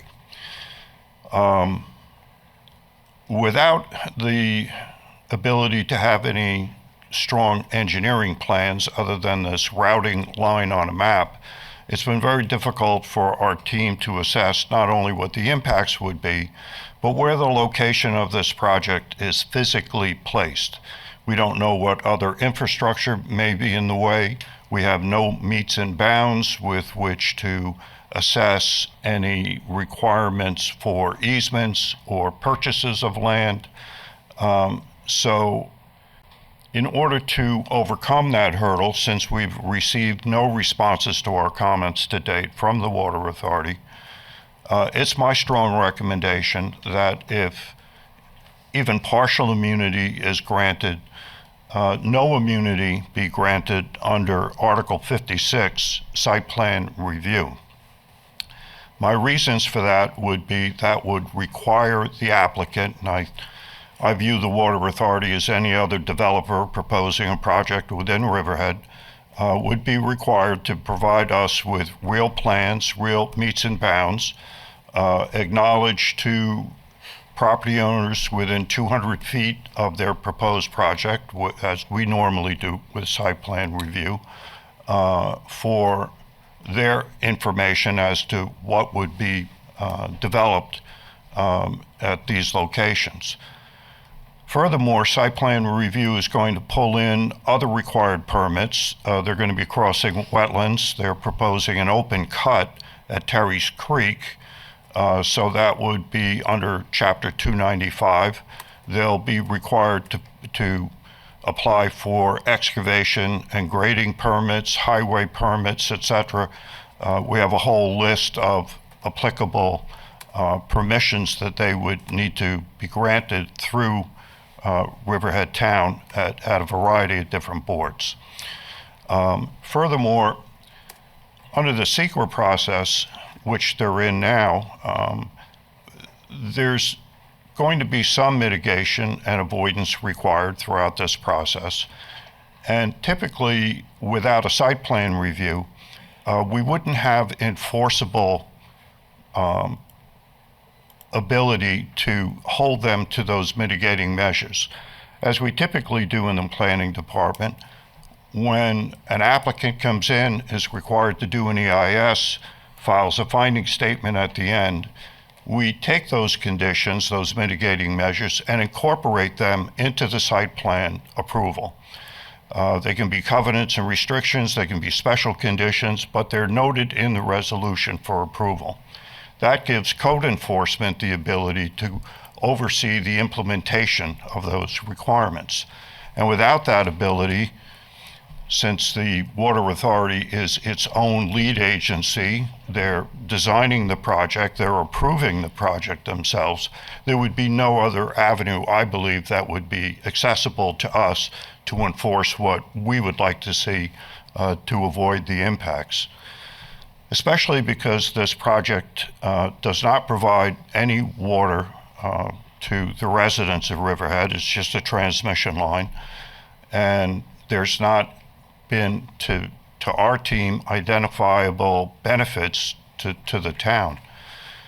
Lastly, we've spent a considerable amount of time on this project to date. And I think through the reasonable site plan fees and permit fees that are required, that would give the town the benefit of having some money for the continued review of this project, because it's pretty extensive. It's a pretty big project. It is expected to go on for about 4 years. We have concerns about traffic, highway restoration, existing utilities, including the Riverhead Water District's utilities that are also located in what we consider a fairly narrow right-of-way along Sound Avenue. My other recommendation is that if through your deliberations you agree that they are subject to site plan review at a minimum, we should cover the project from the boundary with Southampton and Riverhead all the way to its terminus, not just within the properties that might be owned by the town, which is typical of what we would do with any other applicant. So unless you have any questions, I have more formal and detailed comments that I'll submit as well. Board, any comments, any questions? No, Jeff, I just want to say you did a great job. So did the whole team at the water forum that was had last week. Thank you. It's been a pleasure to work with the team. Yeah. We've really been pretty, I think, uniform in how we've drilled into this project, and we still have many questions that I hope will at some point be answered. Well, I just want to say one thing that you said I want to repeat it, that you said the Water Authority is flying a plane while designing it. So who wants to be on board? Yeah, actually, that plane? while they're building it. While they're building it, excuse me. Who wants to be on that plane? And, we would be willing to work, I think, more cohesively with the Water Authority. I think it's item 9 that talks about intergovernmental cooperation. Honestly, I've found that somewhat lackluster. Even during the scoping sessions, there's nothing in secret that prohibits the lead agency to respond at a scoping hearing to some of the comments, questions, and issues that are raised that should go into the EIS. I know that I prepared at least 40 independent comments on this application. The supervisor and the board have provided letters, and we have not really gotten a lot of feedback on the project from the Water Authority. So I think if they are at least pushed through the site plan process, we may have answers that we really need to have in order to protect the natural resources and the residents within the town. Well said, Jeff. Thank you. Do we have anybody from the public who would like to comment? I also think that it's very important that the residents understand that we understand as a board your concerns, and you are our primary concern. I know that this must worry a lot of people. We understand your property values, and that this would have a negative impact on you. So don't think that is not on our mind at all times. I have yet to see the value or how in any way this helps a Riverhead resident in itself, the taxpayer as an individual. What are we gaining from this project? And I have yet to see anything. Nothing. There's no community benefit that has been produced to us so far. Before we get started with the public, what I would recommend is if there's any representatives here from Suffolk County Water Authority that want to speak to the factors, I think now would be the time to speak to those factors, and then I think we would open it up to the public. Okay, to finish the Monroe balancing test. Yeah, the pro stuff first. Mr. Supervisor, if I may approach, I have a letter I'd like entered into the record, and I can provide copies to the board. Sure. You can present it to the town clerk. Town clerk. Over here. Over here. Oh. No, the town clerk will pass it out.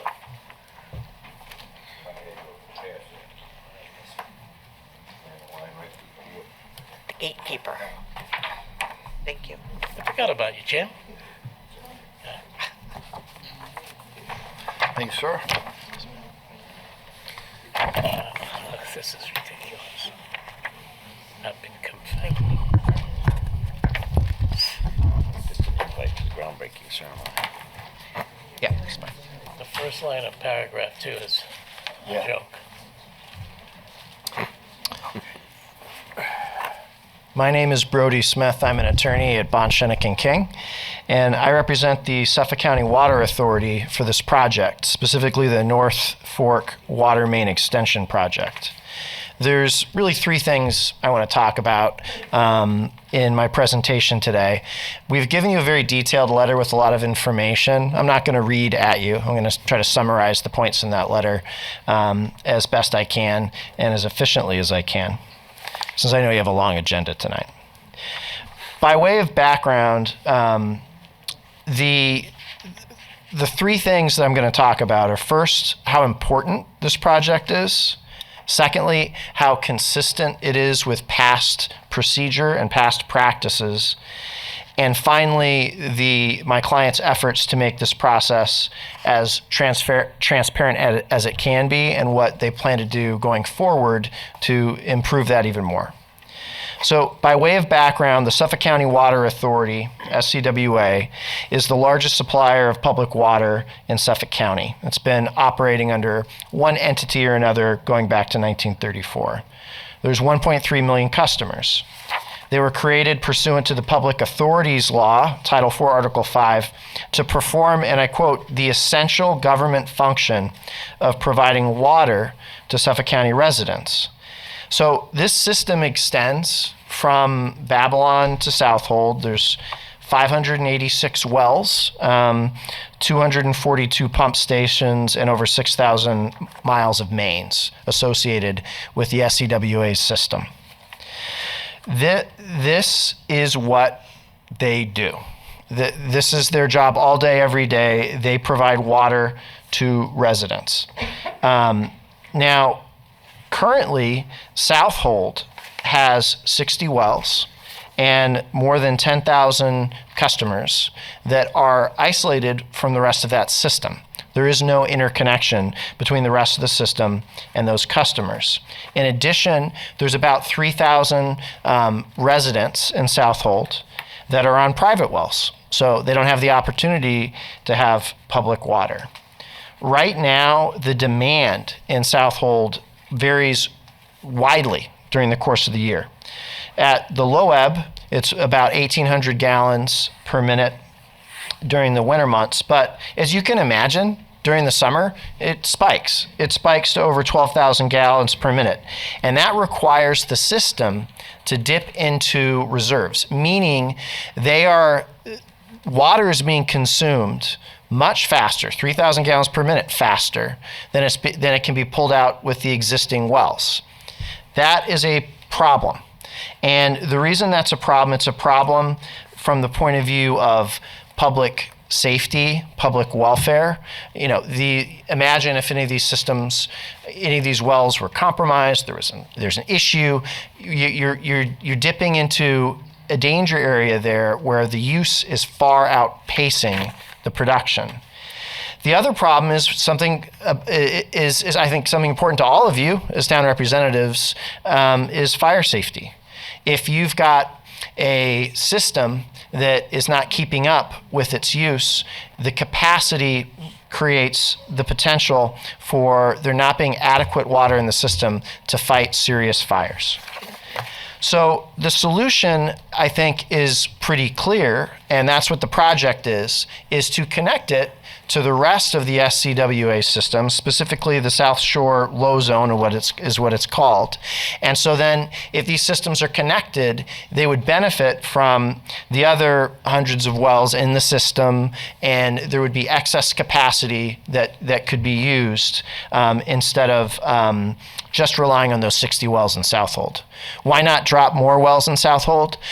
The reason is because the aquifer there is at its it wouldn't be wise to add more wells on that aquifer because it's already being taxed as much as it could safely be.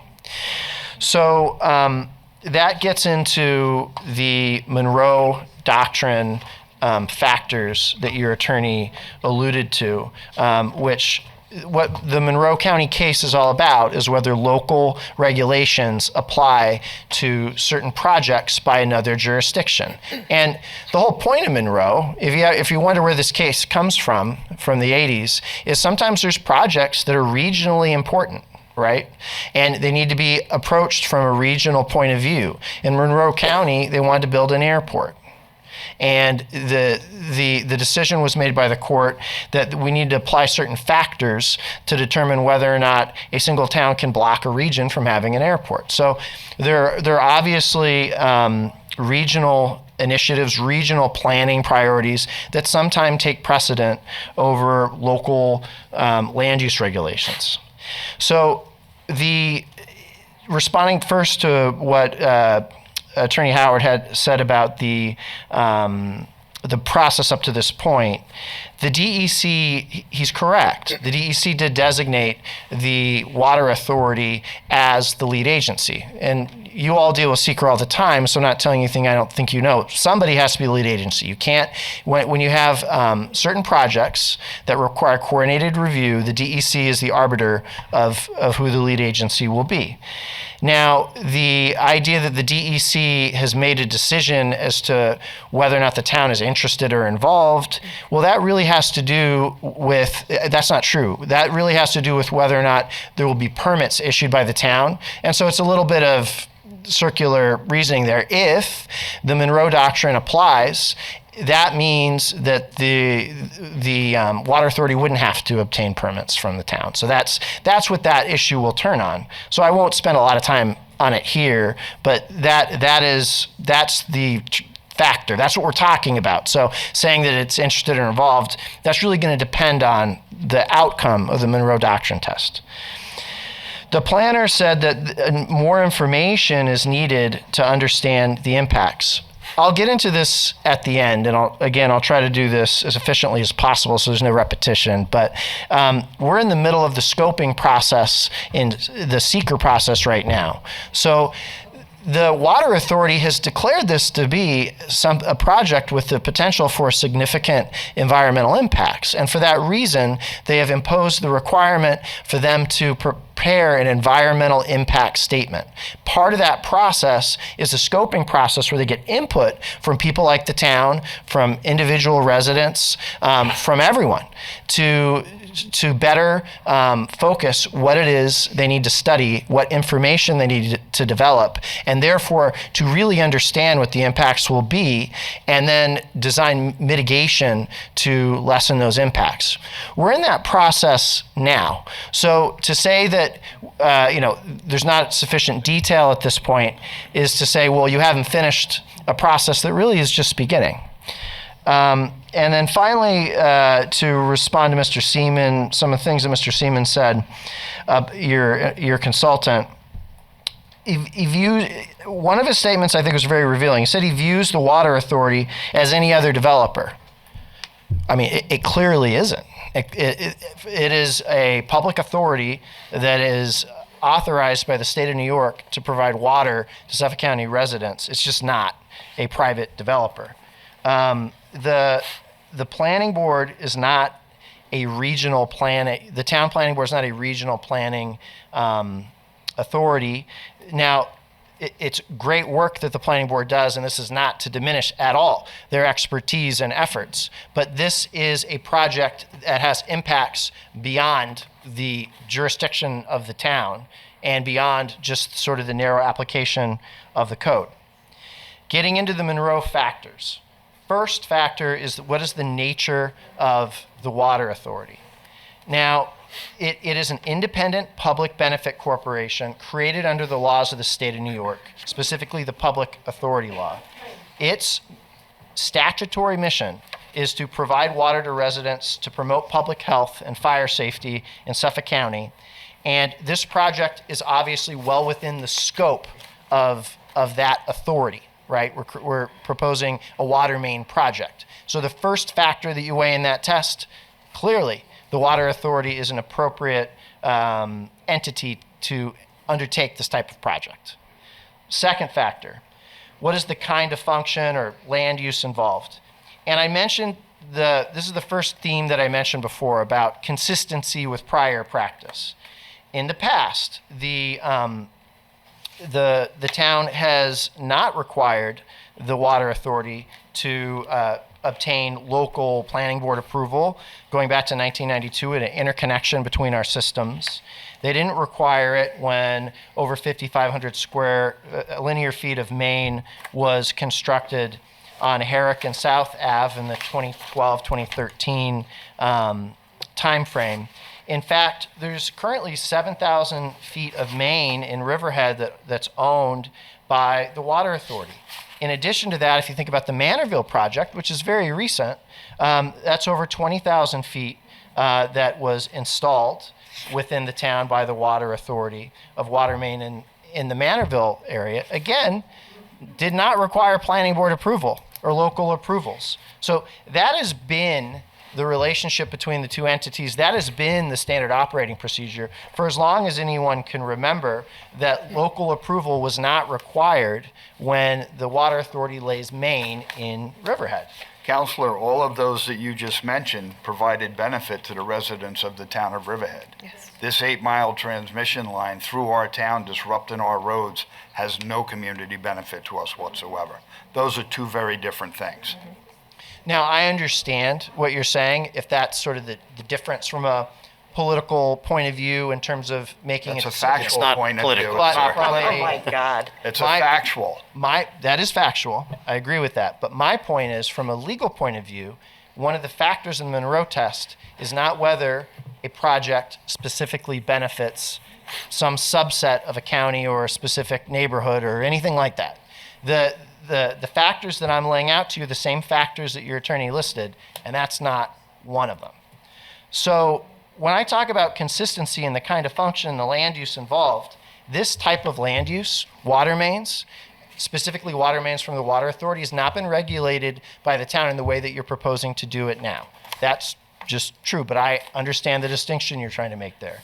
The other thing is that putting water mains underground in road right-of-ways is how you do this. That's really the procedure that you would follow not only throughout Suffolk County, throughout the state and elsewhere. That's not an unusual thing. So when you look at the second factor of this test, when they're asking you to look at the type of land use involved, is it contrary to that kind of standard procedures? Is it contrary to the function of the land use involved? Is it a wrong fit? No, it's not the wrong fit. That's where water mains go. They go into road right-of-ways. The third factor is the public purpose factor. Does this project serve a public purpose? And I alluded before that this is an important project. Now, it's important because it provides capacity for fire safety, particularly in summer months. For parts of Southold, specifically Orient is a hamlet in Southold, they have high PFAS levels in a lot of that well water. This project would allow for a potential phase 2 to put as many as 3,000 residents there onto the system so that they would have clean, potable drinking water. And this is necessary and in order to do that. And then also the general capacity to serve demand in the summer months, just to have sufficient water that's safe for the public to use. It's necessary. It's a public purpose. So when you isolate that factor, you ask yourself, does this serve a public purpose? Of course it does. Not in the town of Riverhead. What's that? Not in the town of Riverhead. And you're not. So You're not providing them water. You're selling water. Fine You're selling water to the town of Southold at the expense of Riverhead taxpayers. That's what you're doing. So you're not just providing them a service. You're selling it to them. So that is true. That when people connect their water system to any public entity, you charge people for water too. That there are costs associated with the maintenance of a water system, but we are not a for-profit entity. This is a public authority under the laws of the state of New York that is created to provide this service, not to make a profit for anybody. So I think that to imply that this is a money grab or something, it's not. So the effects of the regulation is the fourth factor in the test that you have to look at. So the effects of land use regulation on the project could severely delay it and prevent it from going forward at all. This is a countywide water authority. This is a countywide system, and the purpose of immunity is to facilitate precisely the type of development that we're talking about here, pursuant to that Monroe County example that I provided you before. This is a regional problem that requires a regional solution. The effect of the land use regulation would defeat that solution, and that's why it's important that we honor the law and the case law on this subject. Local interests is the next factor. So this is, what will the impacts on your town be? if the impact, you're entitled to consider, how severe will those impacts be? Well, these mains will be put in the right of way, in the road right of way. They will be underground. To the extent that there's land disturbance during the construction, the area will be restored at the expense of the water authority and completely to the previous or better condition. So the impacts, though there will be impacts, they are temporary and construction impacts. They're not permanent impacts in the same way that like a development project would be, where you would see, permanent above ground negative environmental impacts. That's just not the case. These are construction-related impacts that are temporary by their nature. Finally, I'm going to group the last two factors where it talks about were alternatives considered in terms of locations and methods. I told you about methods, that there was an initial thought that, could we put more wells in South, put more wells in Southold, but that is not feasible. And I don't think anybody says that we should do that and tax that aquifer. I'm not aware of any voice in the community that proposes that. So then the question is, what about other routes, which I heard people allude to? Is this the right route? Is this the right way in terms of details? I want to finish my presentation here with talking a little bit about that seeker process to make sure everyone understands the importance of transparency to my client. And this seeker process is not just we decide what we're going to study, what we're going to have our consultants study and provide information on. Part of that process, the scoping process, is to get input from you, to get input from the community. And that will all be included as part of a scoping document, which will essentially be the table of contents for the environmental impact statement, which is a detailed, highly regulated study that will be conducted based on the input that we get in scoping as to what issues need to be studied. So these comments that are being provided now are being incorporated by your consultants, by your planner, by your attorney. These are things that are being considered as part of the scoping document. There's a draft scope, people comment on it, and then a final scope. And so our intention is to study the issues that are important to you and important to the residents of your community in terms of potential impacts that this project would have, even temporary impacts from a construction point of view. After that, what my client will do is they will publish a draft environmental impact statement, and they will invite members of the community. They will invite you. They will invite anyone with an interest in the project to provide comments on all of that. So after scoping, another round of comments to address some of these issues that are being raised about some of the details in the construction designs and that sort of thing. Then they will respond to every single comment as part of the final environmental impact statement. And then after that, after considering all the comments, responding to them, making adjustments in accordance with those comments, they'll put out a finding statement explaining their reasoning. The idea, the metaphor given that we are flying a plane that's still being built ignores the very successful, tried and true environmental impact assessment process dictated by the seeker laws, which we are following to the letter. Transparency to the letter of the law. And that is the intention of my client. In conclusion, your concerns, the community's concerns, are important to my client. They will be considered and they will be addressed. When I mention not just listening, I mention the word mitigation. That is the intention of hearing those complaints and making adjustments based on what we hear. And that is the instructions that have been provided by the leadership of the Water Authority. This project is consistent with past projects, and in the past, there's not been a requirement for local land use approvals for the construction of water mains. It is important to the fire safety and the public health and welfare of the residents of Suffolk County. And finally, our intention is to be entirely transparent. That is why I am here. And that is why there is a seeker process that is going on now that everyone is invited to participate in. I thank you for giving me some time to talk, and I appreciate you considering the information that we've provided. How transparent were you when you held a groundbreaking ceremony telling the Riverhead community that you were going ahead and putting this piping through the ground without even consulting with us? In Laurel. 2 years ago. Every process needs a beginning. I think that intention is that as a beginning to begin this conversation. And I don't think that it was anyone's intention by having a groundbreaking ceremony to say that we're not going to listen to anyone's input as we're required to do by law as part of the environmental impact statement process.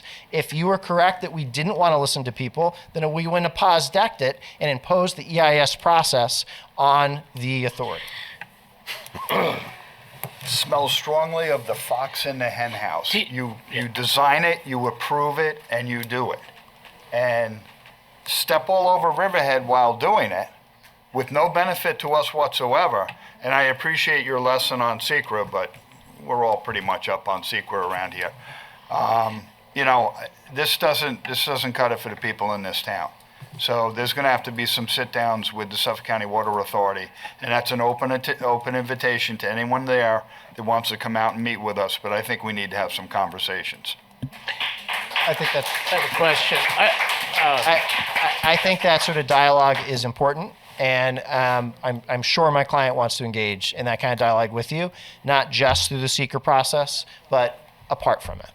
We have tried it, I will say that. We've tried it, and we've kind of had the door shut in our face twice. So, well, I'll pass along I'd that say message about that you 3 feel that times, way, right? and I'm sure they will do what they can to make sure you don't in the future. I appreciate that. Yeah. So, is there data on the water pressure or lack of water pressure in Southold? Yes, there's data in our letter specifically. I'm sorry, I didn't mean to interrupt. No, I'm sorry, I interrupted. Is it in this letter? Is it in here? Yeah, I can give you off the top of my head, I can give you the rough numbers. So the low ebb is about 1,800 gallons per minute in the winter months. But then in the summer, there's a lot more people. And it exceeds, during the summer months, it can exceed 12,000 gallons per minute. And when it's doing that, we're 3,000 gallons per minute in the red, pulling from reserves when we're in that condition. Okay, so, and Frank Mancini, I'm going to ask you to back me up on this because I'm a little out of my territory here. But USGA has been doing studies all over, if I'm not mistaken, over the North Fork. Are you privy to any of those studies and where the water is? I mean, I know you're hitting salt in some areas. Is there fresh water in Southold anywhere? So Southold currently has 60 wells on an aquifer. I have been informed that it is operating at capacity, and that to add more wells to that aquifer would be irresponsible from an environmental point of view, but also in a point of view of the maintenance of the system. You overtax these aquifers in proximity to the sound, and you get saltwater intrusion. So that is not an attractive option. You mentioned development as part of this so that Southold could, develop a lot more? The purpose of this project is to serve existing customers. So can you speak a little bit to the urgency of the project, given that they've reported that 70% of the usage is for landscape purposes? The urgency of the project. All I can say is, and I don't know if that's true or not, that how much people use water for landscaping in the summer. That could be. I'm not really aware of that. Where you're getting that statistic from. But what I will say is, as long as you have a system that is using water more quickly than it's drawing it out, you create the possibility for not having enough water in the case of an emergency to fight fires. You create the possibility of not having enough clean water to provide customers if there's any kind of hiccup in the system, right? Where there's no margin for error. And that's the purpose of this system, is to provide safe, clean water for people to drink and to provide fire safety. So has your client considered doing additional tanks to store water for high usage times rather than pumping more water in? So in our letter, I provide the exact capacity of the existing tanks in the currently in Southold. I think there are 3, and the gallon capacity is provided for each. This project does not contemplate the construction of additional tanks, as far as I know, in Southold, and it does not contemplate the dropping additional wells. It is the purpose of it is to connect the Southold. Essentially, it's a service island with the rest of a much larger system to provide more capacity and consistency from a safety point of view. So you see no benefit to additional water towers, to Mr. Howard's point, when you're on low ebb, right? You can be pumping water into water towers and storing it in there, can you? As I understand it, the project does not include the construction of additional storage. I understand your question, but that is not the intention of the project. But you're ignoring the other options and secondary options, aren't you? Yeah, alternatives. Remember, you use that word. Yeah, and part of the alternatives analysis, what I'm trying to say is, it is not for me and you to decide what the best alternative is today, but there is a detailed seeker process where alternatives are required to be analyzed as part of the environmental impact statement, and then engineers and hydrologists will explore all of this in more detail as part of the environmental impact statement pursuant to the scoping document that I alluded to before.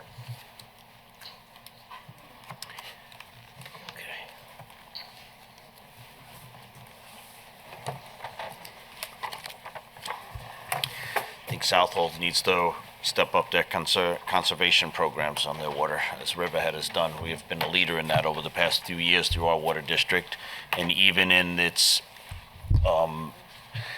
height of use during the summer, Riverhead has never gone into emergency mode, where Suffolk County has, because I think that we have been leaders, and Frank Mancini of our water district has been a leader in the community in terms of putting in conservative efforts in the town. I think Southold needs to do that as well. Water conservation is good. Well, Suffolk County has done a great job. You guys have actually gone out and given homes the monitoring rain sensor systems to households, to help you out. I mean, are you doing that in Southold right now? And you also have a very good tiered program, pricing wise. Have you that would be sort of getting into the alternative phase of this? So if I understand your question, your question is whether my client has considered raising water prices in Southold? Well, Suffolk County Water has already done, I mean, that's been done, west of here. That I know. The other thing I know that they've been very good at is giving out rain sensors free to homes in order to conserve water. I'm just asking, to follow up on the councilman's point. I can gather more information about that. I was not prepared today to talk about that detail. Okay. So setting aside phase 2, in phase 1, is there any specific growth or development in Southold now that this is intended to address, or it's entirely based on what's being considered current lack of water or diminishing supply? So as I understand your question, so phase 1 is interconnecting the current system, the larger system, that's the South Shore low zone, to the Southold system by a water main. Right. Okay. And so your question is, does this project include additional... Is this necessary for current or anticipated growth or development in Southold? The purpose of the project is to we have a deficit now. The purpose of the project is to address the existing deficit. Okay. Yeah. Suffolk County Water Authority has stated themselves that over 70% of the water being used is for landscape irrigation. And if you're not taking measures to conserve that, these are their words. You know, you need to work with Southampton, you need to work with Southampton, and they take a ride over there and I see these mansions just dousing water all over the place, wasting it like crazy. If there's no effort made for water conservation, the easy answer isn't to run a transmission line through the town of Riverhead.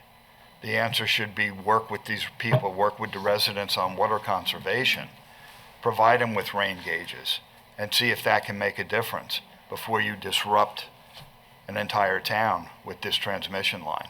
I think that is an option needs to be looked at. And I also agree with the fact that we should look at, can they have more storage tanks out there? Pump them to fill them. Do they have the water to pump them and fill them and keep them for the quote rainy day, unrainy day when the water is needed in the height of the season?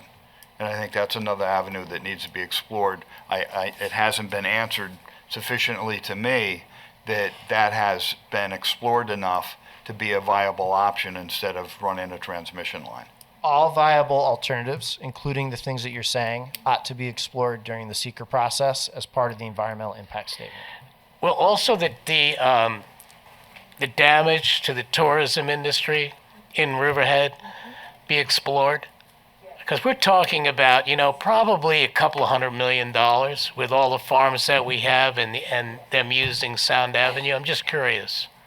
You're referring to disruption due to traffic? Absolutely. Yes. That would be studied as part of the environmental impact statement. I want a dollar amount attached to that because a lot of farms here are going to suffer and a lot of businesses are going to suffer.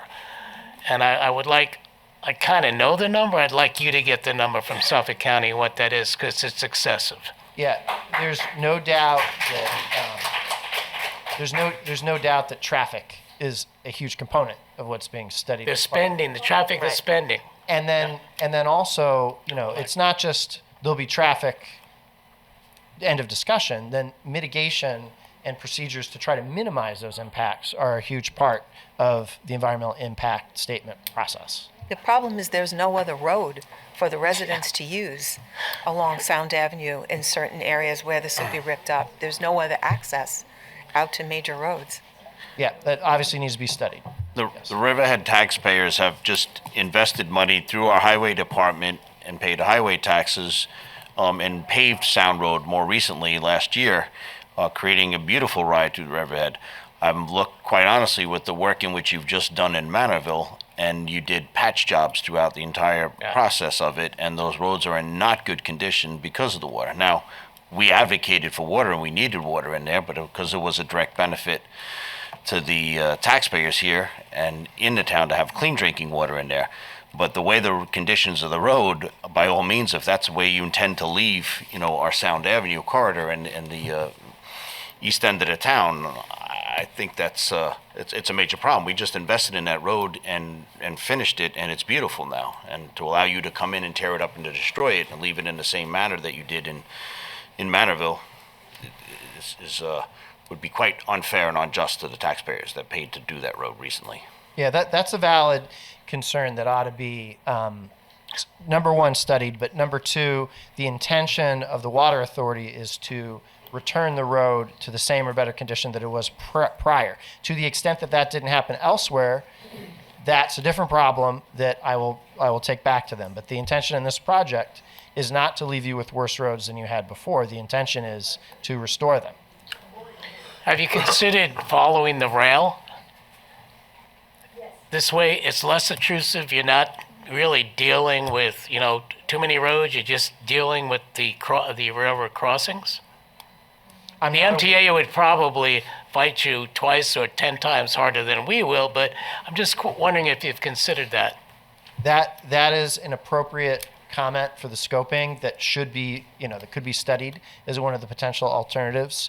No alternatives are foreclosed. That's the point of the scoping process, the environmental impact process. So I would encourage, if the town has alternate routes they wish to discuss, that ought to be provided in writing as part of the scoping process for the environmental impact statement, because then that'll trigger evaluation by experts to look into that. I would like to touch back with what Councilman Kern spoke about with the tourism, which turned into you asking if he meant traffic, and you're saying yes, if that's going to be looked at, because you're talking about the general traffic study that's going to be done. I think that, to Councilman Kern's point, that the effect that tourism, our farms on Sound Avenue, how they're going to be negatively impacted, not just about the traffic, but that the traffic isn't going to be able to get to a lot of these places. You have, if this is going on in fall, which is the busiest time for our farm stands, our vineyards, our breweries, that economical, The loss of a loss. Thank you. They can't have that. We can't allow that to happen here. Riverhead, we depend on tourism out here. Our farmers, they need to be able to have their businesses open and running. And this isn't something that's just going to be 1 or 2 weekends. This is going to be months, years. Yeah. So I would like that to be part of the study as well. That concern is valid, and I guess I should clarify. I don't want to give anyone the impression that the entire road's going to be trenched all at once, and there's going to be, inability to access parts of the town. So generally speaking, with these construction impacts, they are transitory. Let's say 1,000 feet a day might be trenched and then be replaced, right? So the idea, I don't want to leave you with the idea that there'll be entire roads that'll be shut down for long periods of time, because we all know that there are methods for mitigating those kinds of impacts. I'm not saying You're not going to be able to put at rose-colored glasses on me for this. Yes, sir. What's that? You're not going to be able to put rose-colored glasses on me for this. I don't. Right. Yeah. Sir, all we have to do is look at Edwards Avenue, and I'm 58 right now. That's been going on for a year. It's a mess. It's still a mess. And that's a really good point. Just so you're aware, our tourism season is from April to November. End of November, beginning of April. So that's your window. And the point that was made earlier about, and Councilman Rothwell made it, on what road is that, where you put the water pipe in? It's atrocious. I mean, you never brought it back to what it was. You've got this patch of asphalt that's probably a half inch or more thick than the other asphalt, and you left it that way. So how can we as a town trust that you're going to do it any different? And I'm not saying you personally, but you need to go back to your clients. I don't see how you're going to do this. I don't see how you're going to give $100 to $200 million to this town to distribute to all the people that are going to lose those tourism dollars. You could cripple, 1 year's worth of, and it sounds like it's going to be a lot longer than that. This is going to have a devastating effect on tourism. People are going to say, don't go there, don't go there, don't go there. Go somewhere else. And that could go on for years, and we're talking a lot of money. And have you considered going from Shelter Island across? So to the extent that there is going to be any kind of traffic disruption of tourism, tourism dollars, that is something that will be and ought to be studied and carefully considered as part of the environmental impact statement process. And also mitigation measures should be considered. Now, I see you shaking your head. And one last thought. One thing I want to say is the idea that it is impossible to construct a water main without destroying the county's tourism industry. I just reject that out of it. I think I'm going to interrupt you for a second. Then you have not been out here during tourism season. Yeah. You haven't. because the idea that you can rip up 1,000 feet on Sound Avenue and you think that's not going to affect traffic, you need to come and visit us out here. There will be effects, but these effects can be mitigated and managed. No one is saying that the construction of the water main will have no effects. But what we are saying is that this is what my client does. They can manage these effects, they can mitigate them, they can listen to the concerns of the people behind me, they can listen to your concerns, and they can manage them in such a way that access to important areas from an economic point of view, from a tourist point of view, are addressed specifically, explicitly, thoughtfully, but that doesn't prevent the idea that that doesn't mean there's no scenario where we can't build an underground pipe through a road right-of-way. Understood. I know that because all the road right-of-ways have your mains in them. That's where they are. That's where utilities are. That's how that works. What we are proposing is neither novel nor impossible. These are effects that can be mitigated, managed, have been in the past, and could be again. No, I understand that. I don't know when those. Well, I can't wait to sit with your team. When can we sit down and talk about this with your team? I think that goes to another point in that we do have those utilities through the rights of way. So, part of the problem that I think this town and this town board specifically is having is we haven't seen anything that indicates where you're proposing to put this pipe. Right. Right? Is it going down the middle of the road? Because if it's going down the middle of the road, I think that exacerbates Councilman Kern's concerns. I think it's in the right of way. I don't know that it's in the middle of the road, but. Well, no, what I'm saying is we already have water pipes and there's gas lines. There's already utilities on the sides of the road. No, so where's this pipe going to go? I don't assert that it doesn't have to be carefully engineered, but I also don't think there's any information indicating that it can't be. And so that's something that'll have to be studied and designed. All right, Jeff, would you mind coming up and addressing some of these things we've discussed?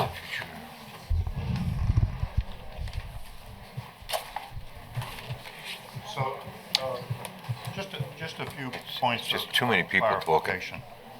People, I'm going to ask you to simmer it down in the audience, please. I can't hear Jeff well. Just a few points for clarification. This is indeed a development project. Once the 24-inch transmission main is laid in a 4-foot 9-inch deep trench, if that is indeed feasible, because we don't know what utilities exist, that easement, or whatever you want to call it, that landmass occupied by that, is no longer available for other utilities that you may wish to place in the future. So we are asking for those plans so that we can understand the dimensions and physical constraints that we will have in the future. When we did solar facilities, ground-based solar facilities, there was a gen-tie line, a connecting line, from the west side of Edwards Avenue to the east side in order to connect to the substation. There was an easement that was developed for that conduit. There were restrictions placed on that easement that no other utilities, including additional solar fields, could use that easement. They would have to come back to the town and find another location if they wanted to connect to the substation. And we did that purposely because we didn't want to have that easement for sale by others, if you will, or multiple utilities placed within that single easement. So once this is occupied, there's really no going back, and we're only looking for that information so that we can evaluate it. Secondly, there's been a lot of discussion about secret and information that they're going to study. The scoping session closed on August the 4th. Now, Riverhead expressly asked the Water Authority to keep the scoping session open until after this hearing. Now, the Water Authority's original position was that they were going to conduct Monroe as the intruder. That's unlikely, if not just, I contacted the Department of State and they said, absolutely not. The host community does that. We're the host, they're the intruder. And to incorporate that into a draft environmental impact statement would cross us off the list as an involved agency. The proper procedure, these are two independent programs. The Monroe analysis is done first, then you enter SECR. And our review, our team's review, is that they shouldn't even be in SECR until they have a set of plans to present us. So the fact that the scoping is now closed, if our guests can encourage them to take your comments into consideration, and that's a big word, consideration. As lead agency, they can dismiss all of it and just say, it's not substantive enough. We, feel that we're going to proceed. We have a history of doing this. And that's why I made the statement that they're trying to fly the plane while they're building it. Because there isn't a project built in Riverhead that didn't start with a set of plans, a survey, meets and bounds. Where is it located? How big? How large? And with regard to SECR, the only site control that they have currently is the ownership of their land on Pier Avenue. And they've already cleared some of that land.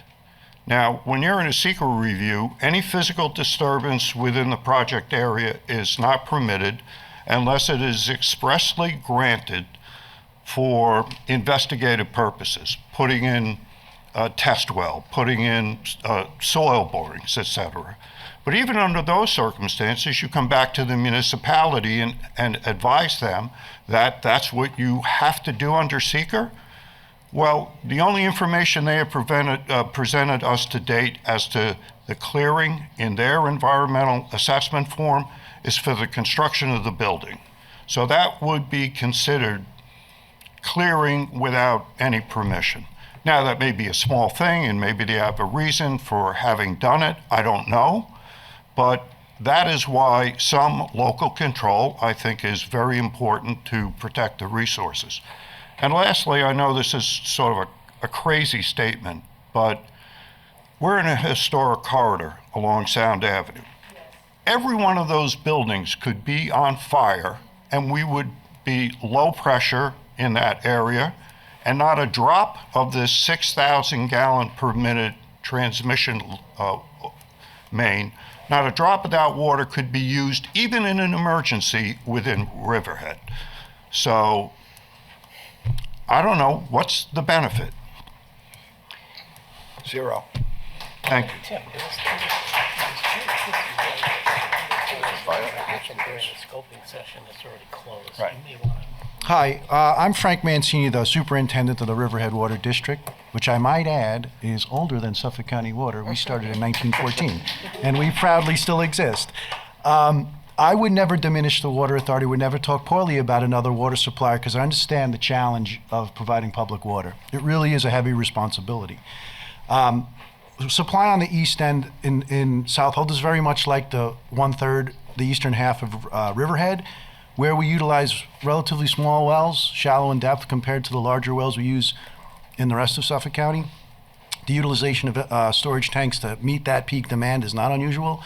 But what I want to get on the record is that it's being almost presented like this crisis just appeared, but that is not true. I have here a 5-year water supply plan for the town of Southold, put out by the Suffolk County Water Authority and sent to Riverhead in May 6, 2003.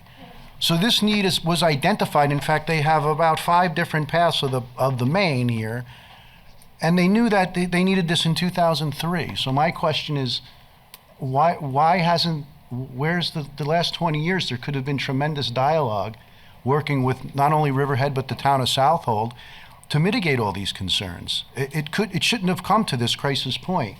And I just want to make that clear, that this has been a problem for over 20 years, but we've just heard about it now. And it's now the only solution is to run over the town of Riverhead and Southold through the mechanism they're using now. I think that's the question. Like, that's really, that something doesn't smell right there. And that's really all I wanted to say. And I wanted to submit the map on record so we have it. And if there's any other questions, maybe I'll talk again later. Thank you. I think everybody here heard the gentleman from representing Suffolk County Water Authority, talk about this information will all be taken in and will all be documented through the scoping session. Oh, yeah, I have The that. scoping session that's already closed. I hope everybody picked up on that, because that is the most disingenuous statement I've heard in a very long time. John, come on up. Well, long night already, guys. Thank you, gals. John Cullen, Northville. I heard the word transparency today. I've asked questions of Suffolk County Water Authority. Our neighbors to the east have asked 100 questions and still waiting for answers. I was at the meeting last week. I'm sure that you've heard, but Southold's Councilman Greg Dorsky mentioned getting the town of Riverhead right here together with the town of Southold and have a team effort to work so everybody knows what's going on. As far as the pump station on Pier Avenue, which is where I live, I haven't heard much because I asked a lot of questions about where I could find another pump station, and I still haven't found an answer. I'm not sure if you know what the backup system is for a pump station that's pumping 6,000 gallons a minute would sound like. But I was recently, thank you, recently at the Veterans Park where I ride my bicycle, and they were running their generator there.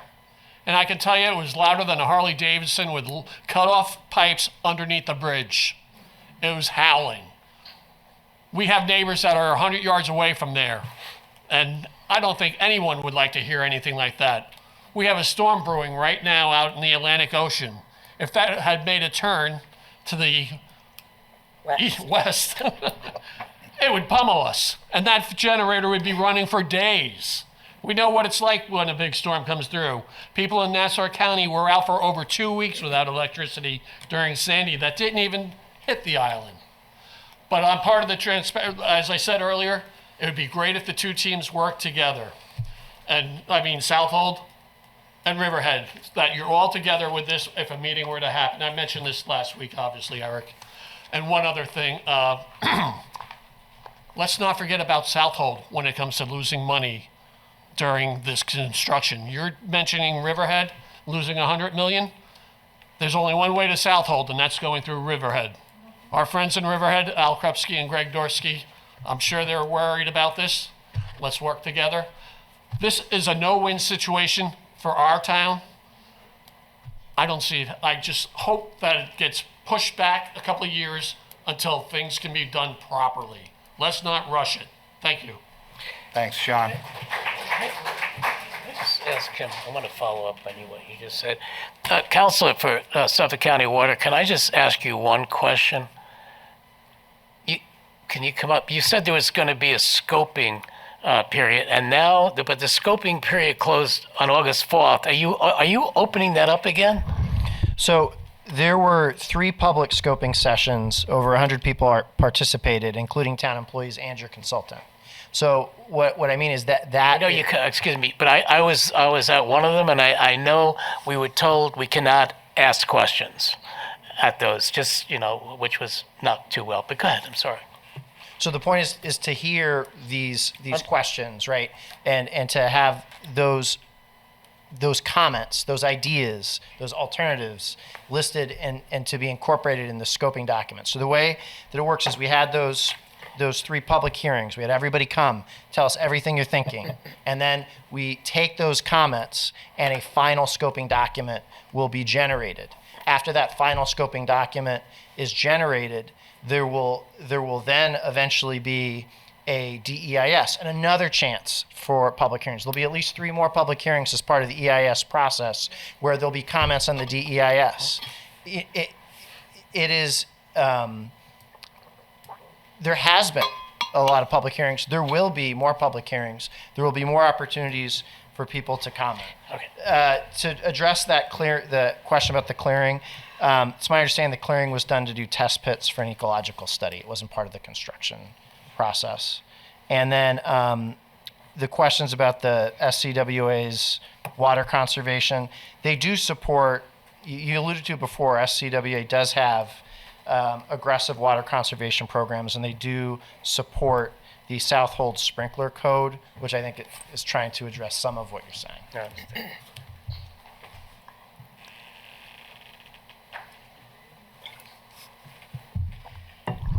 Good evening, Tahquih Turchin, Greater Calverton Civic Association President. First off, I'm very grateful to this board for holding the panel, the public forum last week, where we as the public could tune in with a Zoom and show up here and ask questions. And Mr. Seaman and Mr. Mancini gave us invaluable information on the process, and then telling us that this Monroe test would be conducted tonight by us. What I see is that we don't have a seat at the table. We're working for one. We've been denied lead agency status. It's very important for us to have that seat at the table. I know you're working on it. It's a little disingenuous from the representative from SCWA tonight to say that this is so transparent that all our concerns are going to be heard, answered, and somehow mitigated. That process hasn't been true to this moment, and hopefully it'll get better from here. One question I have with a couple of statistics is town of Riverhead, from what I understand, we have about 336,000 souls living here. Town of Southold has 24, so that's about 2/3 of the population of our town. So Riverhead Water District supplies in the winter 3 million gallons per day, and that goes to about 1 billion gallons per year.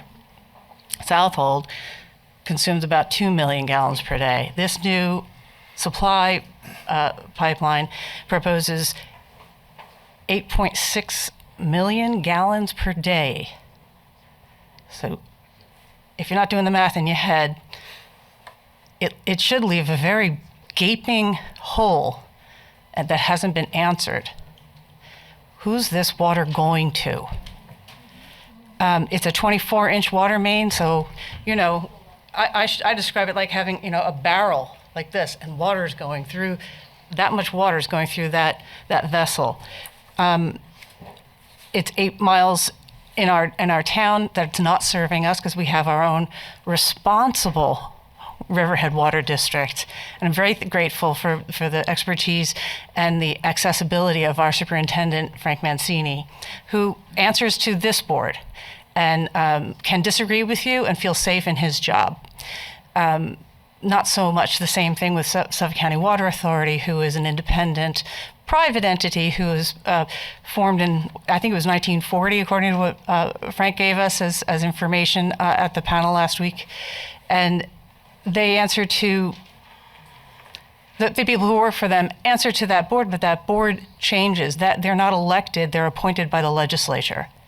So there isn't as much accountability there as there is in Riverhead, and I prize our water district and the accountability that we have here.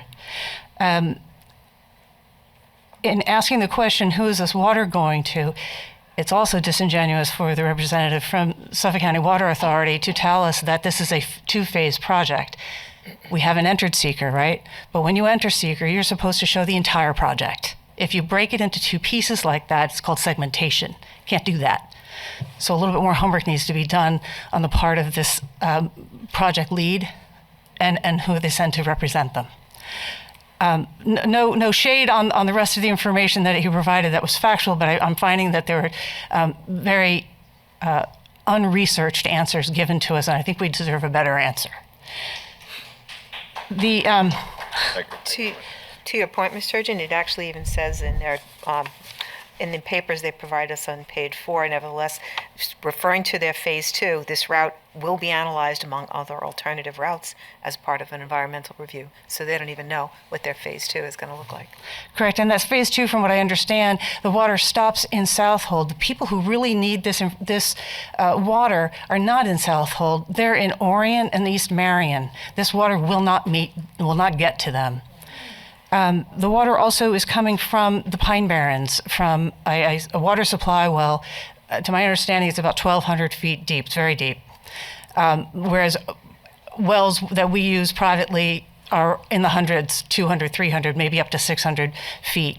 As when we talk about the fire risk, or when the gentleman spoke about the fire risk, there's a very real fire risk in the Pine Barrens, and we had a near miss in Riverhead this spring, and from the wildfire that happened, and Riverhead was threatened, but because of the good organization and our firefighters, we did not experience that devastation the way we could have.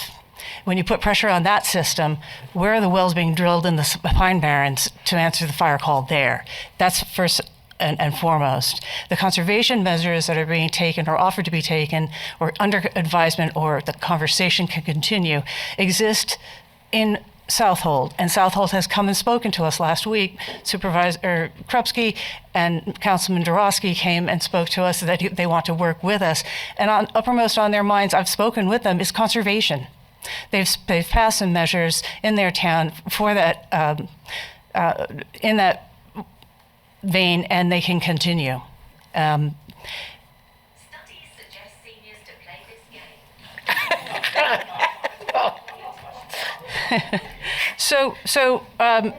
The last part of what I'd like to offer is that the purpose and intent of this, what I'm speaking to is the purpose and intent of this pipeline.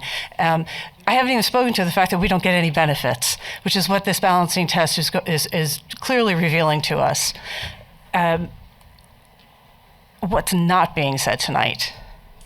In the secret process, there is a section that needs to be answered called the growth-inducing impacts. So I had to go look that up. I had to look it up like 3-4 years ago, and now I got to go look it up again. And what it means is that there are considerations for where this water is going that is not intended. And as the representative from the SCWA said, they have the best of intentions. Remember, they're repaving these roads with those intentions. It's led to, or can lead to, I'm not going to say the word. These growth-inducing impacts are things like development of more housing, more commercial use. It can be good, but it needs to be evaluated. If it's not spoken about, it's not evaluated. We can't step forward without evaluating it. And I ask that you continue with the drilling down that you're doing on the details of this project, keeping SCWA's toes to the fire. Clearly, they're not, as lead agency, they're not accountable as much as we would like them to be, and they're not revealing to us as much as the transparency is an indication from their representative. It's not coming forward. Let them do a better job in the future. Maybe they'll send the A-team. Thank you. Thank you.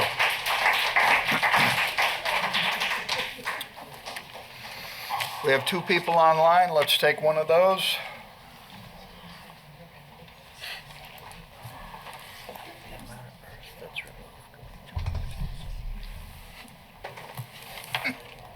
Good point. Massive amount of thoughts going Yeah. somewhere.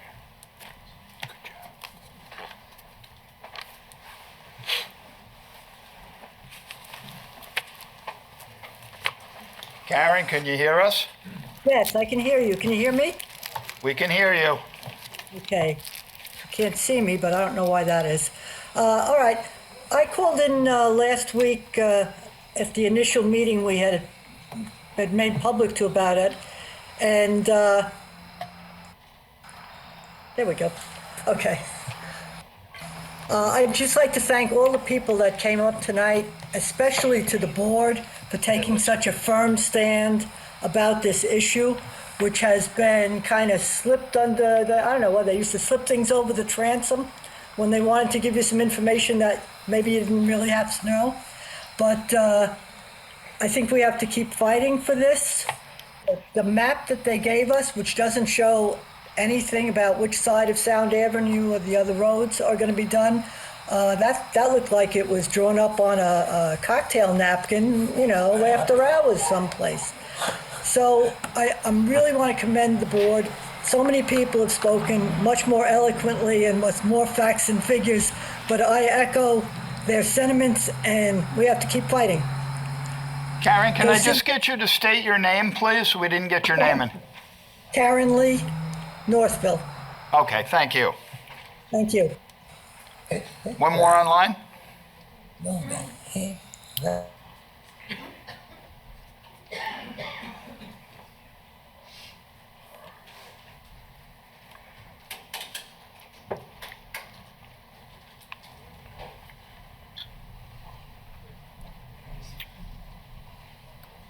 Good evening again. John McAuliff from Rolling Woods, Roanoke Landing. This comes as some shock, I'm sure, to members of the board that I'm again going to be very positive about what you have put before us and the role you have played. It seems to me, I'm assuming that Supervisor Krupski and Councilman Dorosky are not in the room. So I want to touch a little more than Takwi did on what they said, because their remarks seem to me suggested that there was serious doubt in Southold itself about this whole project. And if there's serious doubt in both Southold and Riverhead, then whether it's a public or private entity, one has the feeling that the Suffolk County Water Authority is a bit out of control and not responding to the people that it should be responding to. I had not known until Supervisor Hubbard mentioned it about the Laurel incident, but I found the response of the attorney, if not disingenuous, then there's maybe another word about that. But I mean, the fact that a project has to have a beginning doesn't explain the fact that that beginning is 2 years ahead of when it has any kind of legitimate authority in terms of the people it is supposed to serve. I think that the only other, I think that Takwi hit very well the question of the contradiction between the size of the tube and the ostensible reason that the water is being brought in. Now, maybe that goes to the question of whether it actually is being brought in for an imagined future development of housing or resorts that is not actually something that the communities of either Southold or Riverhead want to have happen. And that, as I said 2 weeks ago, or not 2 weeks ago, a week ago, that I think that refusal of this project may be one of the few ways that we can control the pace and the kind of growth that is essentially trying to make the East End a replica of Up Island. Finally, I wonder, I'm always very impressed by Mr. Mancini's technical expertise and the capability of the system he manages, and wonder if there is, in fact, 10 years down the road, an objective need for more water for existing purposes in Southold, whether the Riverhead Water Authority would be a better vendor of water, both because of the closer distance and the therefore lesser disruption that would have to be done, and because of pricing, which I understand that we do a better job of. So at any rate, I don't know how this proceeds, whether you pass a resolution saying that you balance this in a certain way, and whether that takes place at another board meeting. But I certainly hope that it's very clear that it is Riverhead's opinion, and apparently Southold's opinion, that this is not a project that ought to go forward. Thank you. Thank you, John. We have nobody else online. Do we have anybody else here? Good evening, Joan Sear from Jamesport. I agree with the town board and others who've spoken that there's no public benefit at all, no community benefit to the town of Riverhead to this project, and we would bear the greatest impact from it. But I wanted to know whether it's kind of, I'll say, pinging off Councilman Kern's comment about alternate routes, whether the Suffolk County Water Authority ever considered running it along the electric power transmission route. Any of us who've live in Jamesport Aquabog know that there are large electric transmission towers that are a straight shot from the town of Riverhead to the town of Manatuck, or to the town of Southold in Manatuck. And why not run, if it has to be done, run it under the pipe, under the transmission lines? The easement's already there, the right-of-way, and it crosses roads, but it doesn't run along a road. It's not going to require tearing up whole distances.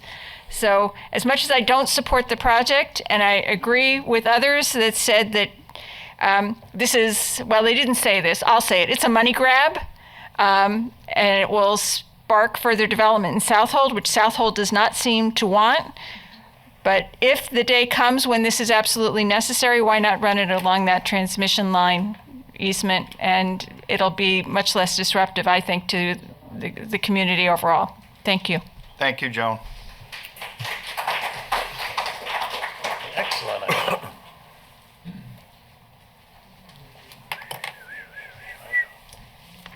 Good evening. My name is Barbara Blass, and I live in Jamesport, and I'm going to hand up my complete statement. Most of it was covered tonight, but I went point by point and did sort of a lengthy, as you know, tendency to do, so I'll hand it up to Jim. I'll hand it to you. Okay. Thank you, though. But I did want to just pull out a couple of tidbits of information that I think may be important. On points 3 and 4 of the Monroe test itself, whether the land, the use of the land is in the public's interest, the jury is still out on that matter. The quantity of water seems to exceed the reasonable anticipated demand. Whether the community actually wants it in Southold, as was mentioned earlier, and whether it's being delivered to those who actually need it. And that was also talked about. And there was definitely a hard stop in the information that was submitted. It actually said, we are not planning on this second phase. So yes, it had to be included so that from a seeker standpoint, they would say we're not segmenting it, but the reality is they have no plans to provide that based upon their own submissions. The courts have actually said that depending upon the facts of an individual case, one factor can overshadow all the others. Such is the case here, I believe, in the town of Riverhead, where the public interest of one town is advanced at the expense, literally and physically, of the host community.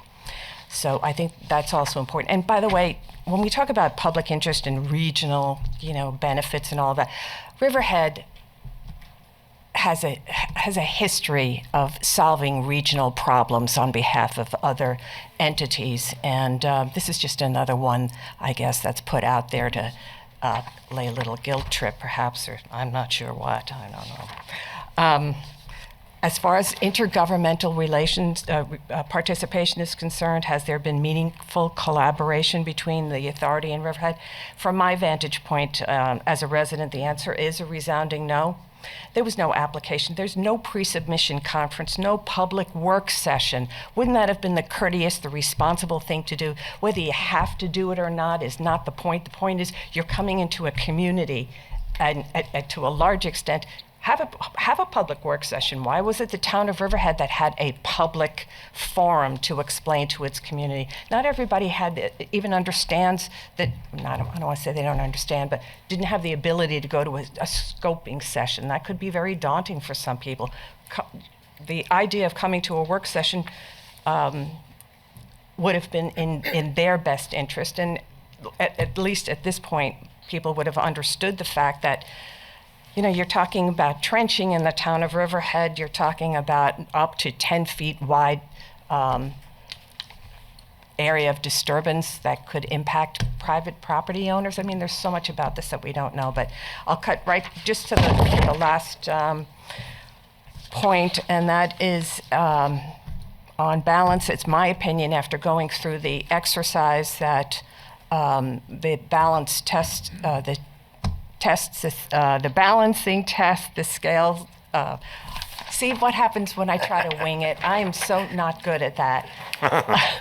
It's my opinion that In considering the elements of the Monroe balancing test, the scale tips in Riverhead's favor. A former CEO of the Suffolk County Water Authority stated they have a manifest destiny to provide water to all of Suffolk County. And considering the proposed North Fork pipeline extension, I just asked, does the end justify the means in this case? And I believe it does not. Thank you very much for your time and attention. Thank you, Barbara.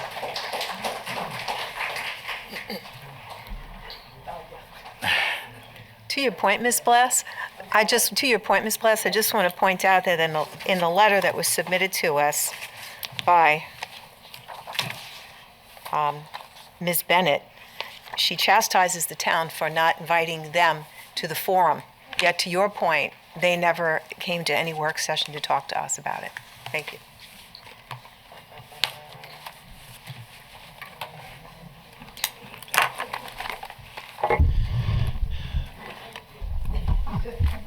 So I want to thank the board for your time in considering this. We've taken very careful notes. We're relaying all these comments to our client. They'll all be considered as part of the seeker process. We appreciate your input and the input of the public. That said, a lot of the seeker discussion, I think, is important and will be part of the EIS. Tonight is about Monroe. So in closing, we hit each factor in the Monroe test, and they all weigh in favor of immunity being granted. There's no doubt that the Water Authority has the legislative task to provide water. There's no doubt that this project serves a public purpose.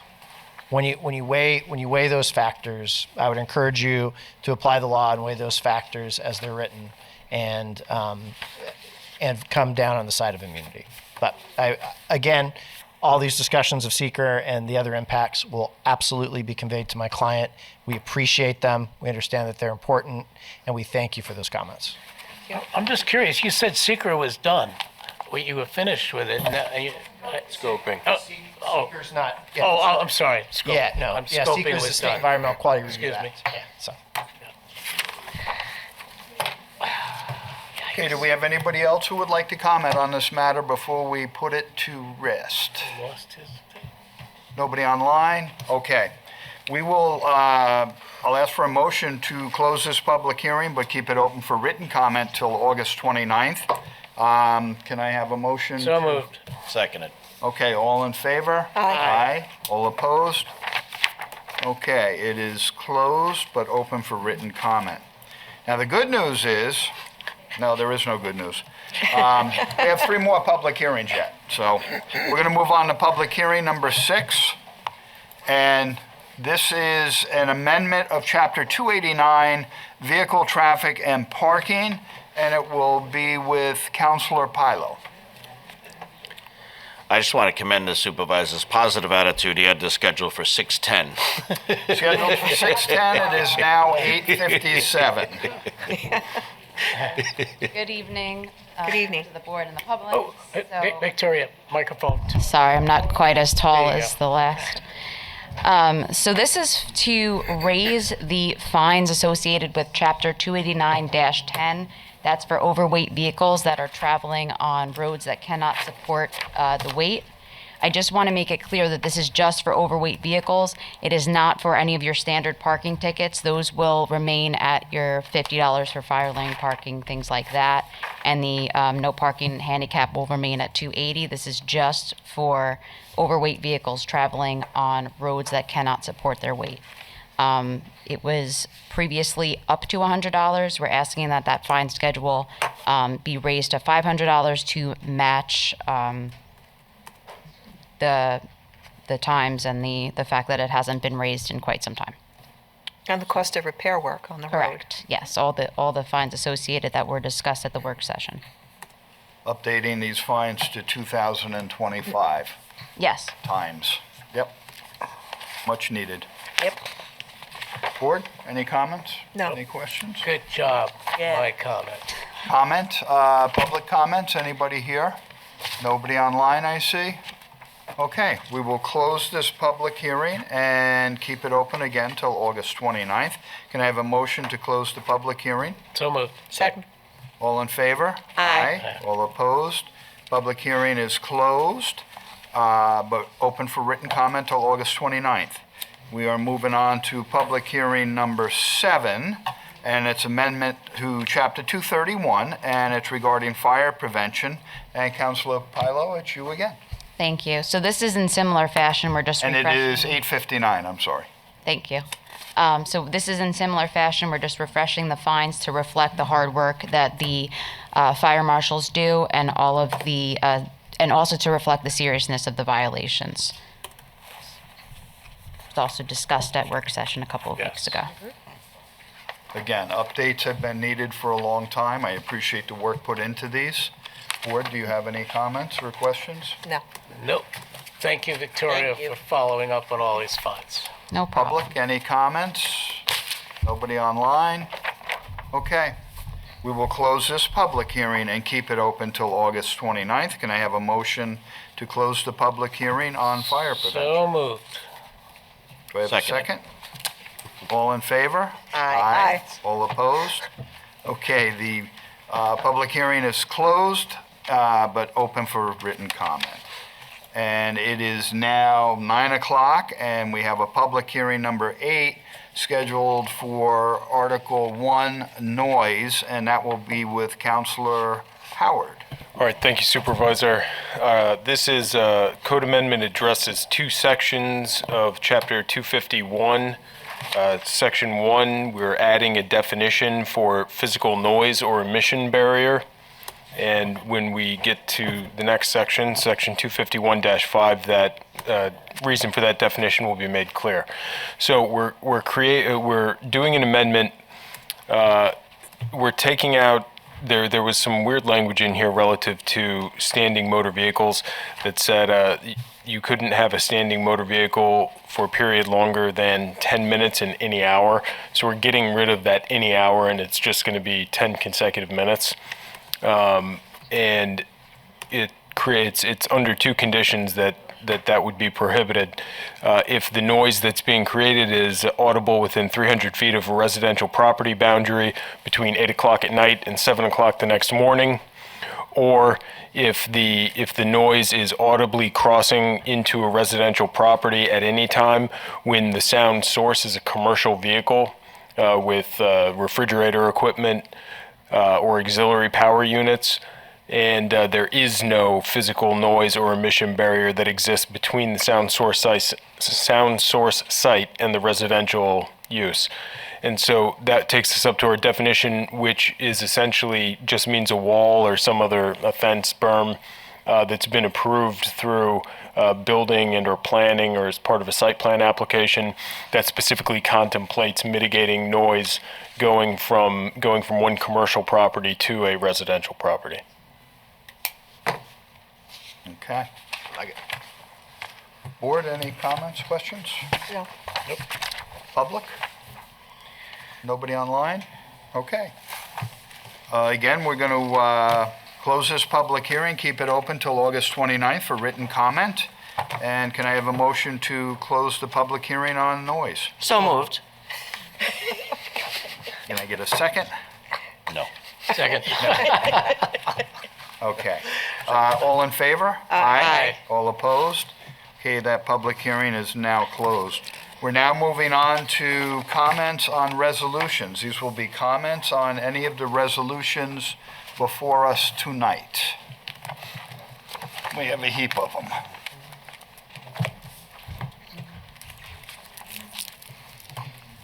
John Cullen again over in Northville. Resolution 727, parking. Does that include Smuggler's Path? You know, I've been up a bunch of times. I've had some letters come in, I believe, to the board. Ms. Waski, I tried to come to one of your beach committees and it was late canceled. I apologize. Yeah. I think that it got moved to the following week. Wasn't online. Which resolution is this? I'm sorry. 727. I'm sorry, I couldn't figure out how to get the agenda packet going. I'm not a techie. 289. Okay, so I believe this is a publish and post to amend the amendment we did a month or so ago to stopping and idling on Youngs Avenue. Idling vehicles on Youngs Avenue. And yeah, so that's designed to address dump body vehicles. Correct. Right. So it's not dealing with smugglers? No, no, no. It does not. Okay, very good. Not I at all. saw it. I just want to make sure. Thank you. You're welcome. Mr. Cullen, Yes. we do have a beach committee meeting tomorrow at 4 o'clock if you would like to attend. What time tomorrow? 4 o'clock. Oh, okay. I got plans, but if I'm around, I'll Send me an email if there's something that you'd like me to bring up during the meeting. I'd be happy to do that on your behalf. Thank you very much. Any other questions on resolutions here this evening? Nobody online? Okay, let's go with the resolutions. Alrighty then. Okay, Resolution 1, which is Resolution 699. Authorizes sewer district employees to attend seminar. So moved. Second. Vote, please. Woski, Yes. who's next? Merrifield, Yes. Kern, Yes. Rothwell, Yes. Hubbard. Yes. Motion is adopted. Jim, excuse me. I'm sorry. No, it's okay. Justin, can you turn up Jim's mic a little bit? He's difficulty here on this side. That's unusual. Yeah, I know. You know, or move the mic closer. No, Really? long day. He's gone to bed. Oh. Okay, resolution is adopted. Resolution 700. Ratifies the authorization of one police department employee to attend the governor's traffic safety DRE interview. So moved. Seconded. Vote, please. Woski, Yes. Merrifield, Yes. Kern, Yes. Rothwell, Yes. Hubbard. Yes. Resolution is adopted. Once I get my snippet in here. Okay, good. Okay. Resolution number 701. Approves the attendance of one police department employee to attend the DCJS Public Safety Symposium. So moved. Seconded. Vote, please. Woski, Yes. Merrifield, Yes. Kern, Yes. Rothwell, Yes. Hubbard. Yes. Resolution is adopted. Resolution number 702. Authorizes the removal of fixed assets. So moved. Seconded. Vote, please. Woski, Yes. Merrifield, Yes. Kern, Yes. Rothwell, Yes. Hubbard. Yes. Resolution is adopted. Resolution 703. Ratifies authorization of the acceptance of donations from Pekanakaki Foundation. So moved. Second. Vote, please. Woski, Yes. Merrifield, Yes. Kern, Yes. Rothwell, I just have to say this is been a pretty amazing project that was going along with over $2.8 million donated to the town for infrastructure. It's been a collaborative effort by many people, including large sponsors within the community. So proud to accept this and thank you for all their efforts from Pekanakaki. Yes. Hubbard. Yes. Resolution is adopted. Resolution 704. Accepts donation from Joseph C. DiBenedetto for the Recreation Department. So moved. Seconded. Vote, please. Woski, Yes, thank you. Merrifield, Yes. Thank you. Kern, Yes, thank you. Hubbard. Skip You me. skipped. You skipped Rothwell. Yeah. Well, What? I mean, Rothwell Rothwell. says yes and thank you. Well, it was the pink just shut your head up. Rothwell and Hubbard. Yes, thank you, Mr. DiBenedetto. Resolution is adopted. Resolution 705. budget transfer for capital project 12101 Town Square Properties. So moved. Seconded. Vote, please. Woski. Yes. I'm sorry. Yes, Woski. Merrifield. Sorry. Yes. Kern, Yes. Rothwell, Yes. Hubbard. Yes. Resolution is adopted. Resolution number 706. Ratifies budget adjustment for grant allocation for East End Arts Council relocation. So moved. Seconded. Vote, please. Woski, Yes. Merrifield, Yes. Kern, Yes. Rothwell, Yes. Hubbard. Yes. Resolution is adopted. Resolution number 707. EWR 2025-2026 road resurfacing grant budget. So moved. Second. Vote, please. Woski. Yes. Merrifield. Yes. Kern. Yes. Rothwell. Yes. Hubbard. Yes. Resolution is adopted. Resolution number 708. CHIPS 2025 through 2026 road resurfacing grant budget. So moved. Seconded. Vote, please. Woski. Yes. Merrifield. Yes. Kern. Yes. Rothwell. Yes. Hubbard. Yes. Resolution is adopted. Resolution 709. Pave New York 2025-2026 road resurfacing grant budget. So moved. Seconded. Vote, please. Woski. Yes. Merrifield. Yes. Kern. Yes. Rothwell. Yes. Hubbard. Yes. Resolution is adopted. Resolution 710.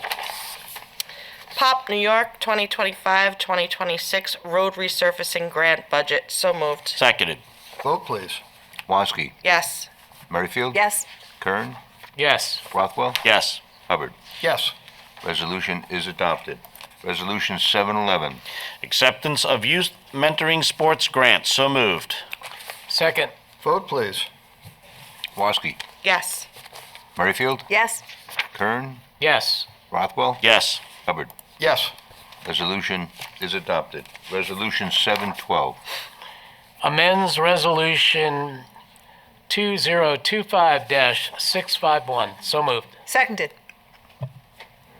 Vote, please. Woski. Yes. Merrifield. Yes. Kern. Yes. Rothwell. Yes. Hubbard. Yes. Resolution is adopted. Resolution 713.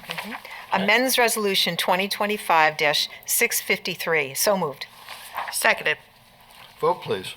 Woski. Yes. Merrifield. Yes. Kern. Yes. Rothwell. Yes. Hubbard. Yes. Resolution is adopted. Resolution 714. Appoints a homemaker. So moved. Seconded. Vote, please. Woski. Yes. Merrifield. Yes. Kern. Yes. Rothwell. Yes. Hubbard. Yes. Resolution is adopted. Resolution 715. Appoints a part-time harbor master. So moved. Second. Vote, please. Woski. Yes. Merrifield. Yes. Kern. Yes. Rothwell. Yes. Hubbard. Yes. Resolution is adopted. Resolution 716. I hate reading this one, but accepts the resignation of the chief building inspector. So moved. Seconded. Vote, please. Woski. Yes. Best of luck to you, Andreas. Merrifield. Yes. Kern. Yes, I just want to say, Andreas, you've been great to work with, and I've gotten over the years numerous compliments about your demeanor and how great you are working with developers in Riverhead. Good luck in Brookhaven. Yes. Rothwell. Yeah, shame to share the same settlements. Andreas has been an excellent employee here. He's helped pave the way for a lot of projects and been a great assistance and a great asset. And we're going to miss him, but I wish him all the best of luck in his future endeavors. So sadly, but I vote yes to accept. And Hubbard. Yes, absolutely. We've received a ton of compliments for Andreas over the years working here. We wish him nothing but the best at the town of Brookhaven. Resolution is adopted. Resolution 717. Ratifies the resignation of a public safety dispatcher 1. So moved. Seconded. Vote, please. Woski. Yes. Merrifield. Yes. Kern. Yes. Rothwell. Yes. Hubbard. Yes. Resolution is adopted. Resolution 718. Accepts the resignation of a maintenance mechanic 2. So moved. Seconded. Vote, please. Woski. Yes. Merrifield. Yes. Kern. Yes. Rothwell. Yes. Hubbard. Yes. Resolution is adopted. Resolution number 719. Authorize the supervisor to order catering food for this evening for dinner. So moved. Second. Didn't see that on here. No? Go. Pull it off the floor. That one off the floor. All right. I tried. All right. Now the real one. 719, ratifies a leave of absence. So moved. Second. Vote, please. Woski. Yes. Merrifield. Yes. Kern. Yes. Rothwell? Yes. Hubbard? Yes. Resolution is adopted. Resolution 720. Ratifies authorization for the supervisor to execute stipulation with the CSEA Local 1000 AFSCME AFL-CIO Riverhead Unit of the Suffolk Local number 852. So moved. Seconded. Vote, please. Woski? Yes. Merrifield? Yes. Kern? Yes. Rothwell? Yes. Hubbard? Yes. Resolution is adopted. Resolution 721. Authorizes license agreement with the Riverhead Volunteer Ambulance Corps for the use of the Riverhead Town Hall basement for EMT course instruction 2025 to 2026. So moved. Seconded. Vote, please. Woski? Yes. Merrifield? Yes. Kern? Yes. Rothwell? Yes. Hubbard? Yes. Resolution is adopted. Resolution number 722. Authorizes supervisor to execute an agreement with Riverhead Youth Sports, Inc. for the referee umpire services for Town of Riverhead Police Athletic League football program for 2025 calendar year. So moved. Seconded. Vote, please. Woski? Yes. Merrifield? Yes. Kern? Yes. Rothwell? Yes. Hubbard? Yes. Resolution is adopted. Resolution number 723. Authorizes the town attorney to execute an agreement with certified environmental professional Jeffrey Seaman. So moved. Second. Vote, please. Woski? Yes. Merrifield? Yes. Kern? Yes. Rothwell? Yes. Hubbard? Yes. Resolution is adopted. Resolution 724. Accepts performance bond from Kathy Lane LLC. So moved. Seconded. Vote, please. Woski? Yes. Merrifield? Yes. Kern? Yes. Rothwell? Yes. Hubbard? Yes. Resolution is adopted. Resolution 725. Authorizes non-protunct town attorney to commence Supreme Court action against 1099 Royal LLC. So moved. Seconded. Vote, please. Woski? Yes. Merrifield? Yes. Kern? Yes. Rothwell? Yes. Hubbard? Yes. Resolution is adopted. Resolution 726. Ratifies the settlement of legal action in the matter of the Town of Riverhead against Robert William Kramer, 510 Toomey Avenue, Riverhead, New York. So moved. Seconded. Vote, please. Woski? Yes. Merrifield? Yes. Kern? Yes. Rothwell? Yes. Hubbard? Yes. Resolution is adopted.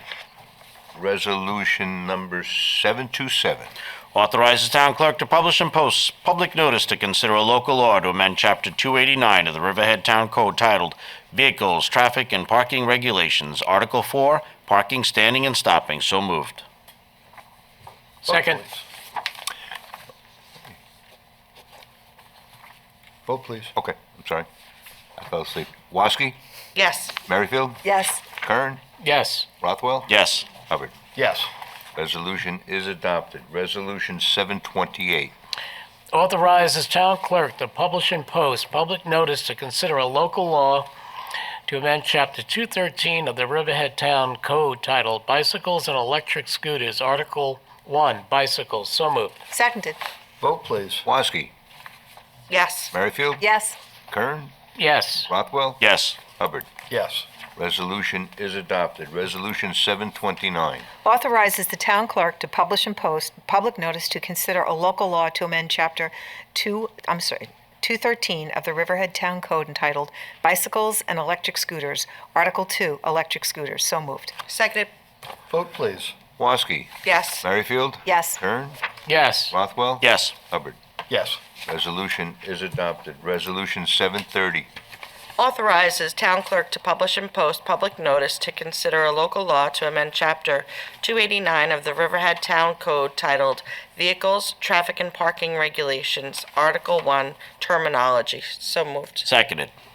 Vote, please. Woski? Yes. Merrifield? Yes. Kern?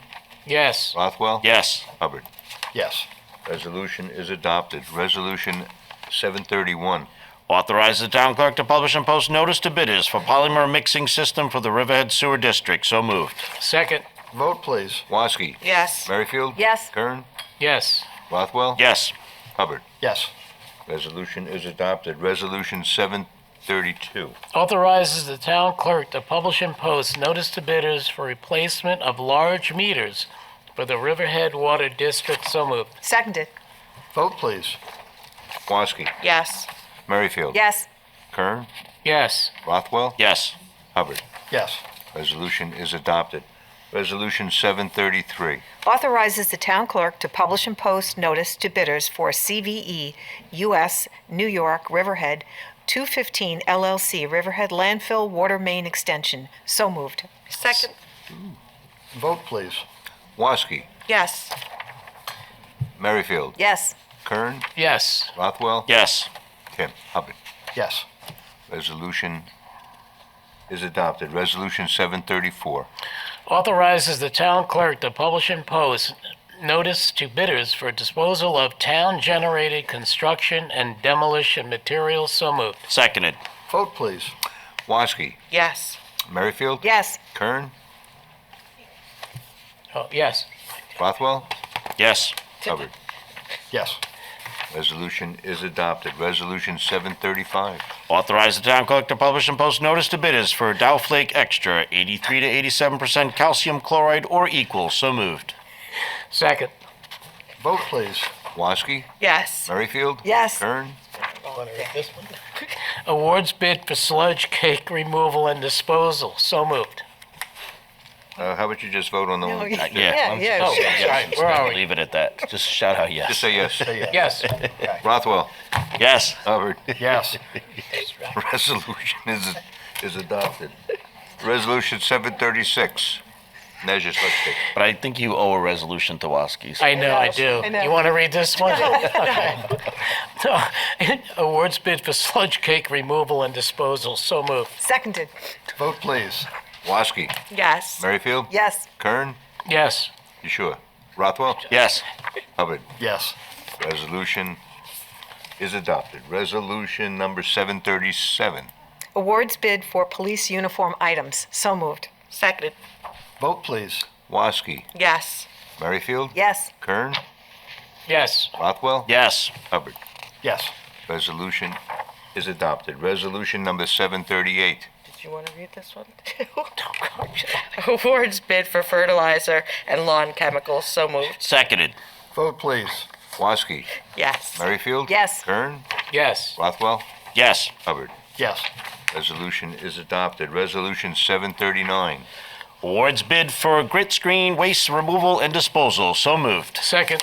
Vote, please. Woski. Yes. Merrifield. Yes. Kern. Yes. Rothwell. Yes. Hubbard. Yes. Resolution is adopted. Resolution 740.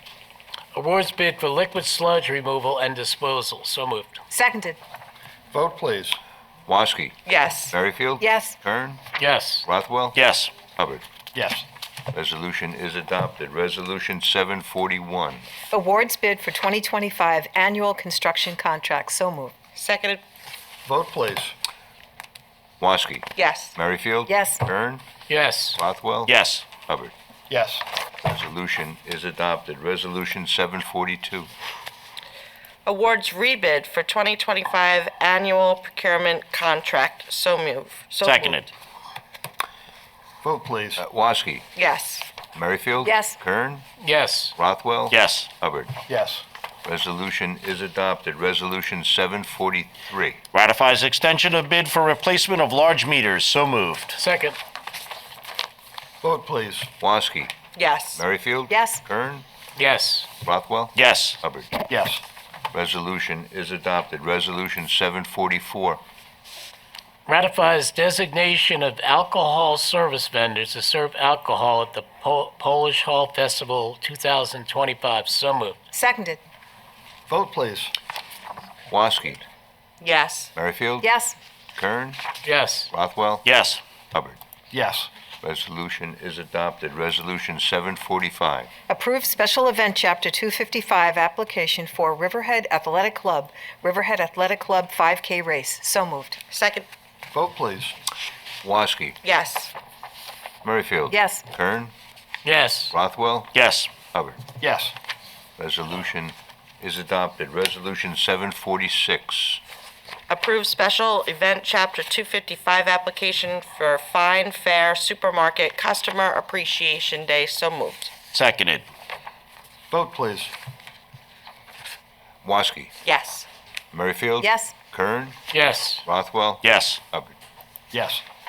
Resolution is adopted. Resolution 747. Pay bills. So moved. Second. Vote, please. That was a fast one. Woski, Yes. Merrifield, Yes. Kern, Yes. Rothwell. Yes. Hubbard. Yes. Resolution is adopted. Resolution number 748. Authorize the supervisor to execute stipulation with Riverhead Town Superior Officers Association, Inc. So moved. Seconded. Vote, please. Woski, Yes. Merrifield. Yes. Kern, Yes. Rothwell. Yes. Hubbard. Yes. Resolution is adopted. That concludes the resolutions. Okay, those are all the resolutions we have on for today's calendar. Now I'm going to open it up. I'm going to open it up to comments from the public on any matter. Comments from the public on any Still matter. got a CDA meeting. State your name, please, and you have 3 minutes. Okay. My name is Scott Hartman. I'm the current president of the Highlands at Reeves HOA. My address is 61 Bellflower Court, Riverhead. Thank you for the opportunity to address the town board regarding construction deficiencies at the Highlands at Reeves. These deficiencies, which include drainage issues of our ponds and roadways, were caused by the poor quality of workmanship by the town-approved builder, Riverhead Reeves Associates, LLC. These issues were originally brought to the town attention through the town board on August 5th, 2016, 9 years ago. The planning board allowed Riverhead Reeves 2 extensions on a performance bond regarding our community.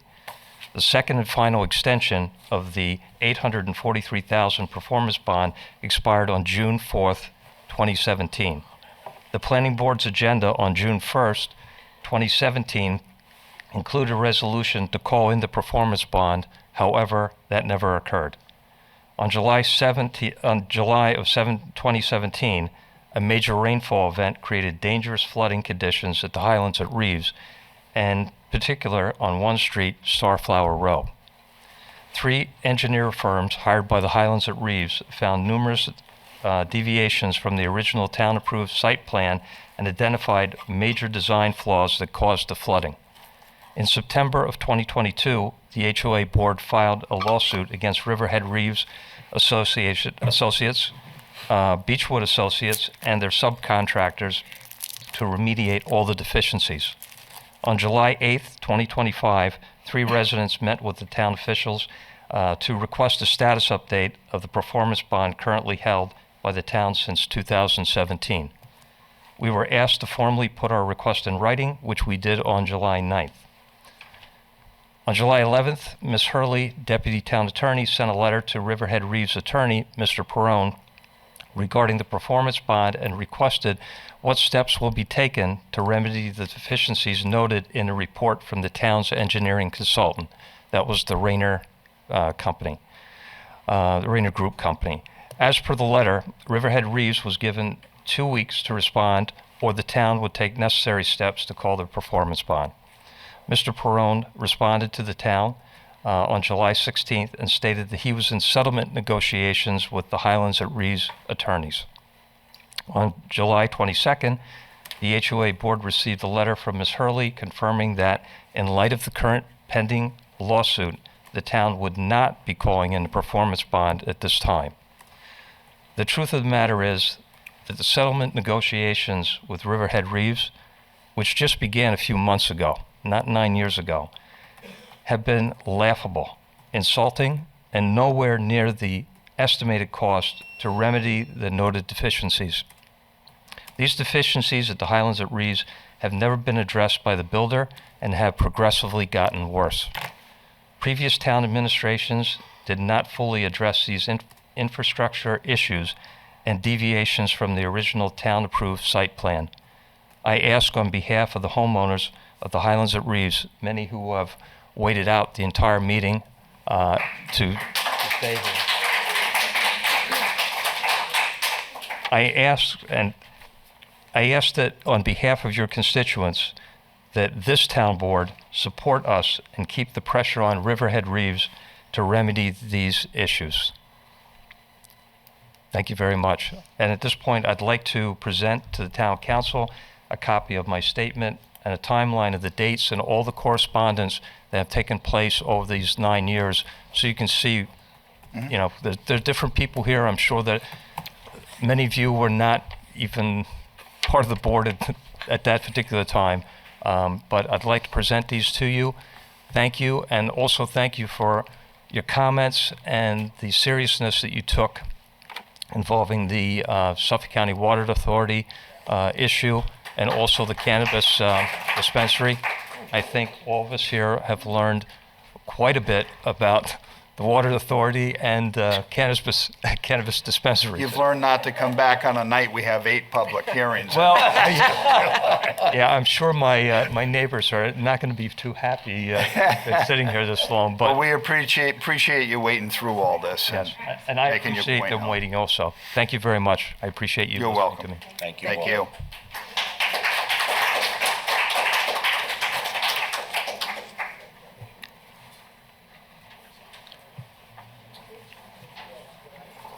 Hi, my name is Louis Melfi. I reside at the Highlands at Reeves also.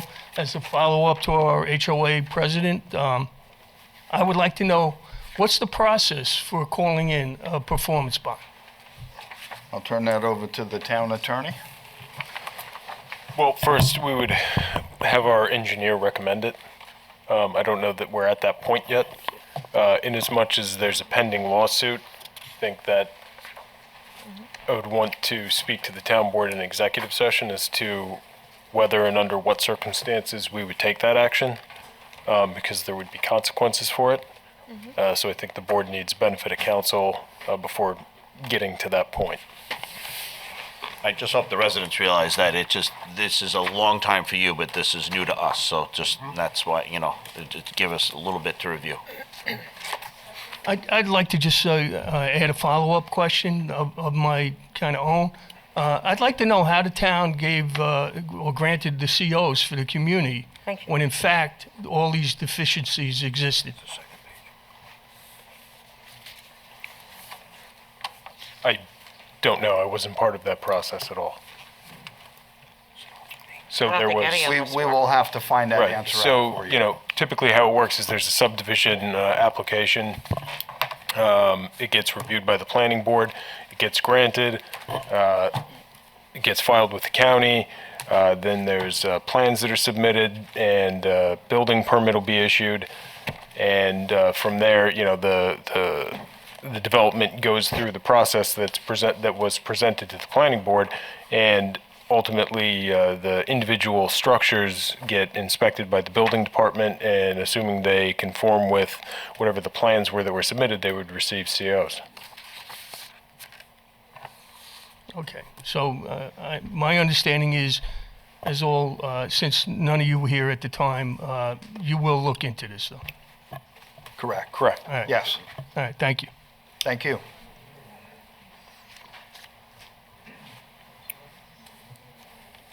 Good evening, Mr. Supervisor, members of the board. My name is Charlene Cagle-Betts. I reside at 99 Starflower Row. I am the treasurer for the board of the HOA that the Highlands at Reeves. And I'd like to I just wanted to ask a few questions and try to point out that we have had a lot of communication regarding this performance bond, and we feel that there are a lot of answers that we have not received. The letter that we received from Deputy Town Attorney Danielle Hurley, dated July 22nd, the second paragraph, she states, regarding the request relating to the status of the performance bond from Riverhead Reeves LLC, I can assure you that the bond remains in the amount of $843,333.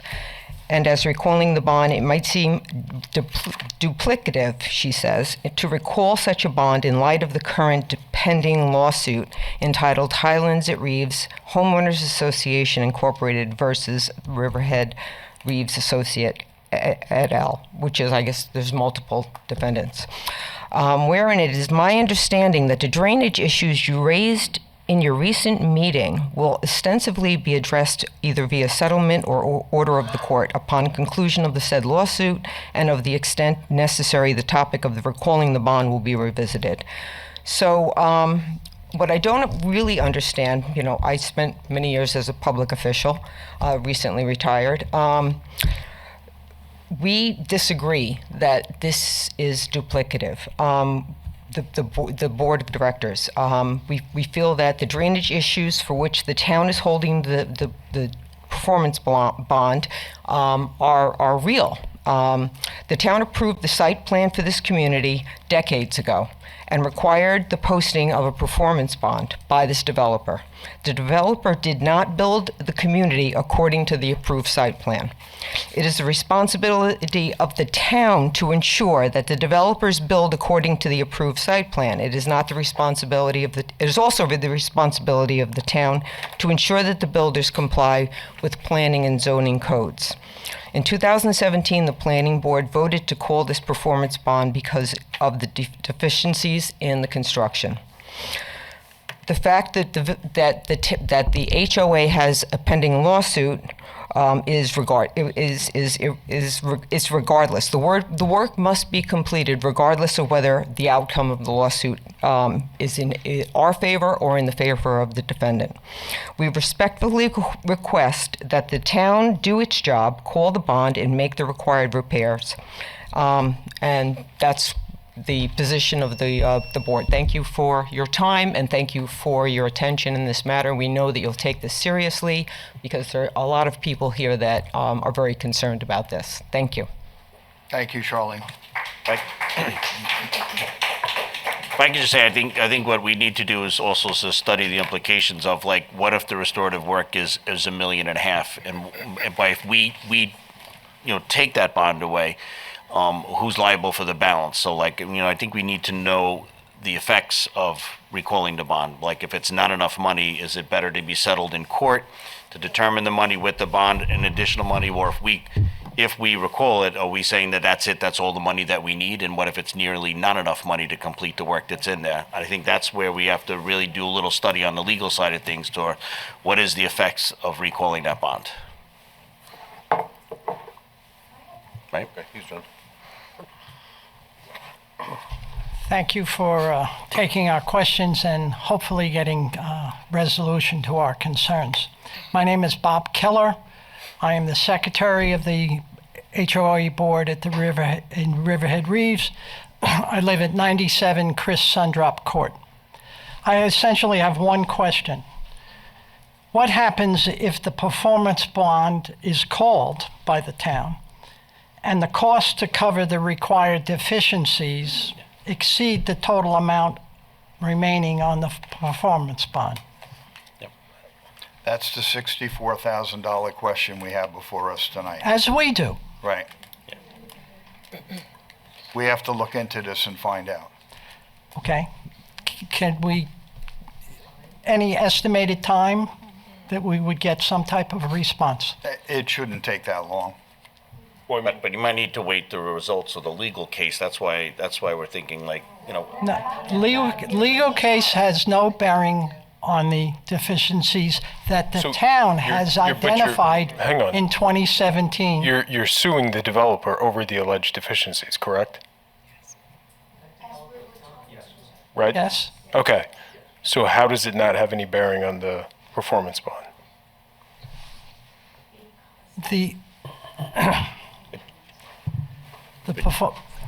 What I'm seeing is you collectively as a community have already taken an action against the developer, right? Yes. However, the town in 2017 and followed up with a 2018 letter from your engineering consultant directed Riverhead Reeves Associates to correct the deficiencies that were identified by the town of Riverhead, not by us. And to date, they haven't corrected those deficiencies? They have done nothing. Okay. So what is the status of the legal proceeding? I guess, well, Too many people talking. Who's Highland's attorney on this? I'm sorry? Who's your attorney on this? Lisa Albert, she works for a law firm in Smithtown. I'm sorry, I don't know the name of the firm off the top of my head.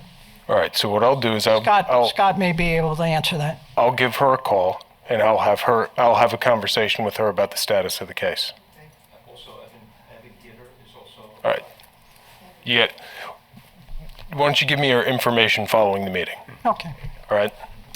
I think a fear would be to recall the bond, and then the argument in their case would be that the town's already took the money for the work, so it's done.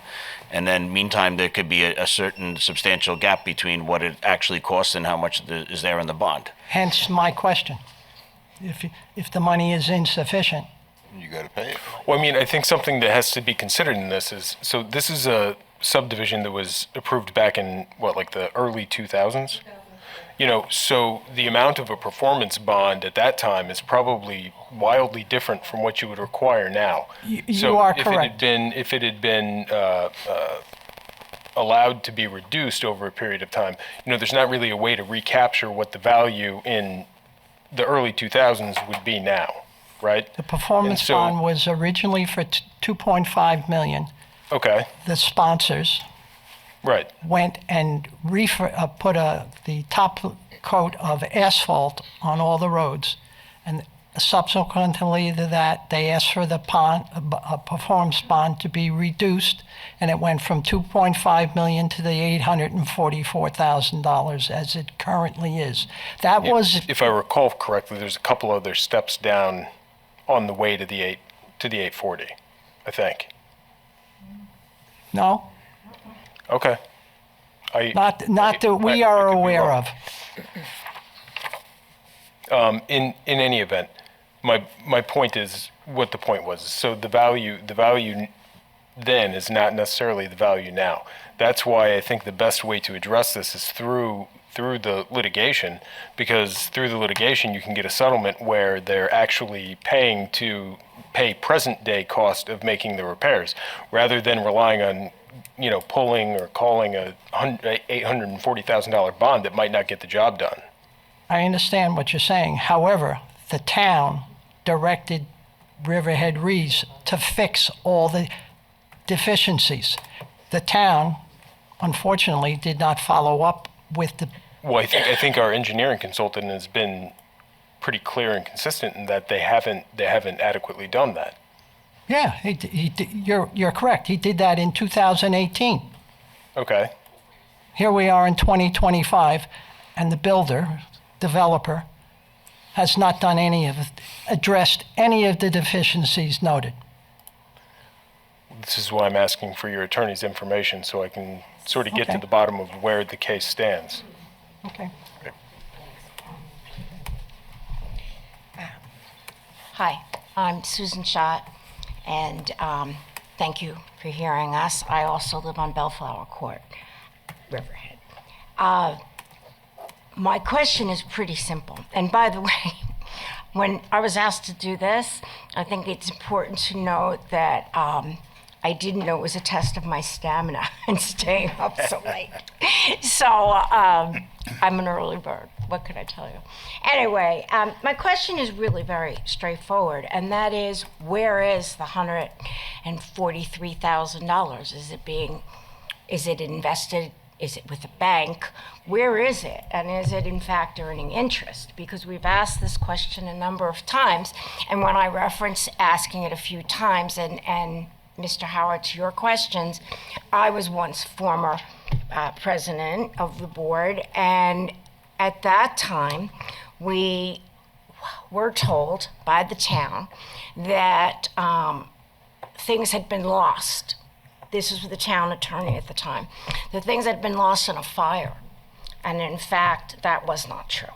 The documents that we sought in order to employ our own engineers to give us an understanding of how much work was involved was in fact available to us, but that took years to identify. We worked with the town attorney at the time. That town attorney told us that we needed to bring forward better counsel because they weren't cooperating. So we did, in fact, do that. And Evan, his last name eludes me, Kidder, and Lisa Albert, again, yes, we will certainly get you all of those materials because we have them. But again, we were told by them that this was the process with which the town would like us to operate. And that was that we were going to sue them and we would have your support in providing the information and the bond where it was at the time. Okay. So who's holding it? Who's holding the money? And is it accruing interest? And if so, what is the interest? I don't have a copy of the bond letter with me, so I can't answer that question. But we'd love to hear that answer if you could reach out then with our attorneys and discuss it. Sure. But the town attorneys and our attorneys did meet, and I know because I was present for those meetings. I mean, I'm just making an assumption here, but I would assume that your attorney has a copy of the most recent bond letter. We have. Say that one more time. I would assume that your attorney has a copy of the most recent bond letter, or at least the original bond letter that says where it's held. Okay. Thank you for your Well, time. I mean, yeah, I think I do. I don't have it here on my iPad. So. No problem. Thank you. Thank you. Hi. Hi. I'm Catherine Lipa Levinson, and I live on Chris Sundrop Court. And that, by the way, is a flower. And I had to look that up when I moved to Riverhead. I have to say, I really so appreciated being here tonight and watching all of you. It was really quite remarkable. And my neighbor talked about stamina, and I'm very impressed with all of your stamina to listen to all of us. So I really do thank you very much for that. I have a couple of questions, but I just wanted to note a couple of things about our neighborhood. It is really wonderful, and we are all very proud Riverhead denizens, and we work very hard. We have retired police officers, we have artists, we have teachers, we have nurses, we have lawyers, we have doctors. We come from all religious backgrounds, all ethnic and racial backgrounds. It is a remarkable neighborhood, and we are really proud to be a part of the Riverhead community. And I was wondering about the bond. Is it conceivable that we could get a release of the bond and still continue with our lawsuit to make up the difference? The reason why I'm asking this, and I understand about litigation, my father was a judge. We have many other relatives who were lawyers, but I'm simply wondering about this because the litigation can go on a very, very long time. And their lawyers and this particular group are quite experts at delay.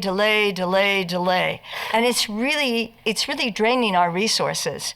We pull together and we not only own, each of us, a beautiful plot of land that we pay for collectively. We own 22 acres. And on that 22 acres, it's clean of buildings. And it is good for the ecosystem of Riverhead. And it has beautiful trees and grasses. And we really support, I believe, the ecosystem of Riverhead. So if there's any way that you could look into that for us, perhaps that we could get the bond so we could start with the deficiencies and continue with our lawsuit, I think that would be wonderful. At any rate, thank you very much for your time. Thank you. Sure. You get bonus time for the late hours. It's okay. Sorry for adding to the time. No. I just want to mention that in the negotiations, once our attorneys contacted Riverhead Reeves LLC's attorney and said that we were contacting the town to investigate the bond, miraculously, the negotiation settlement went drastically up. Not to the point that we feel that would cover the deficiencies.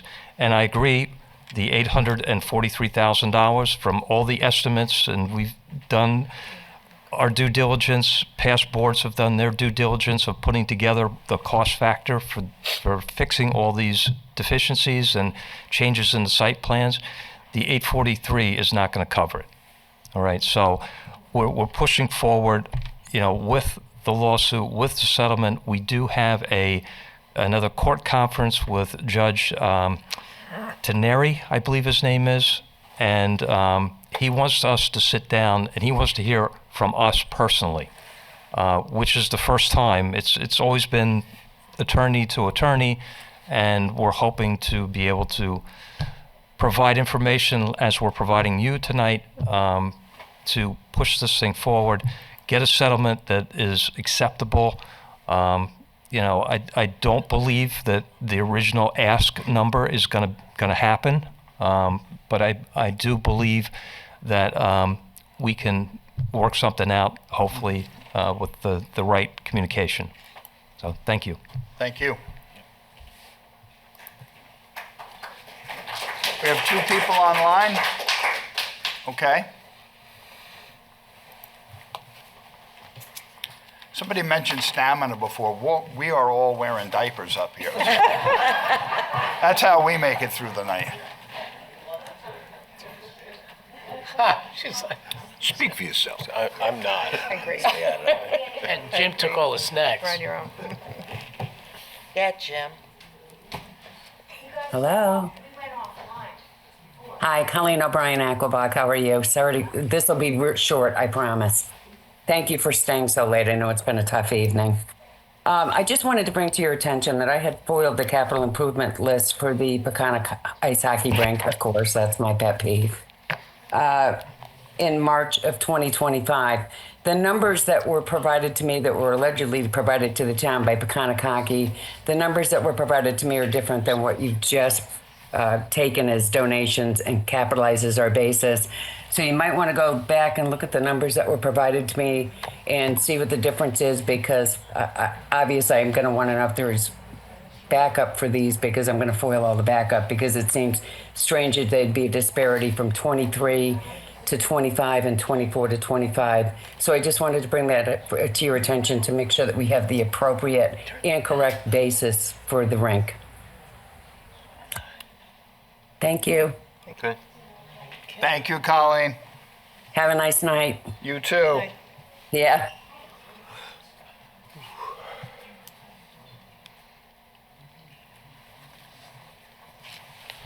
We have one more online. You have a seat.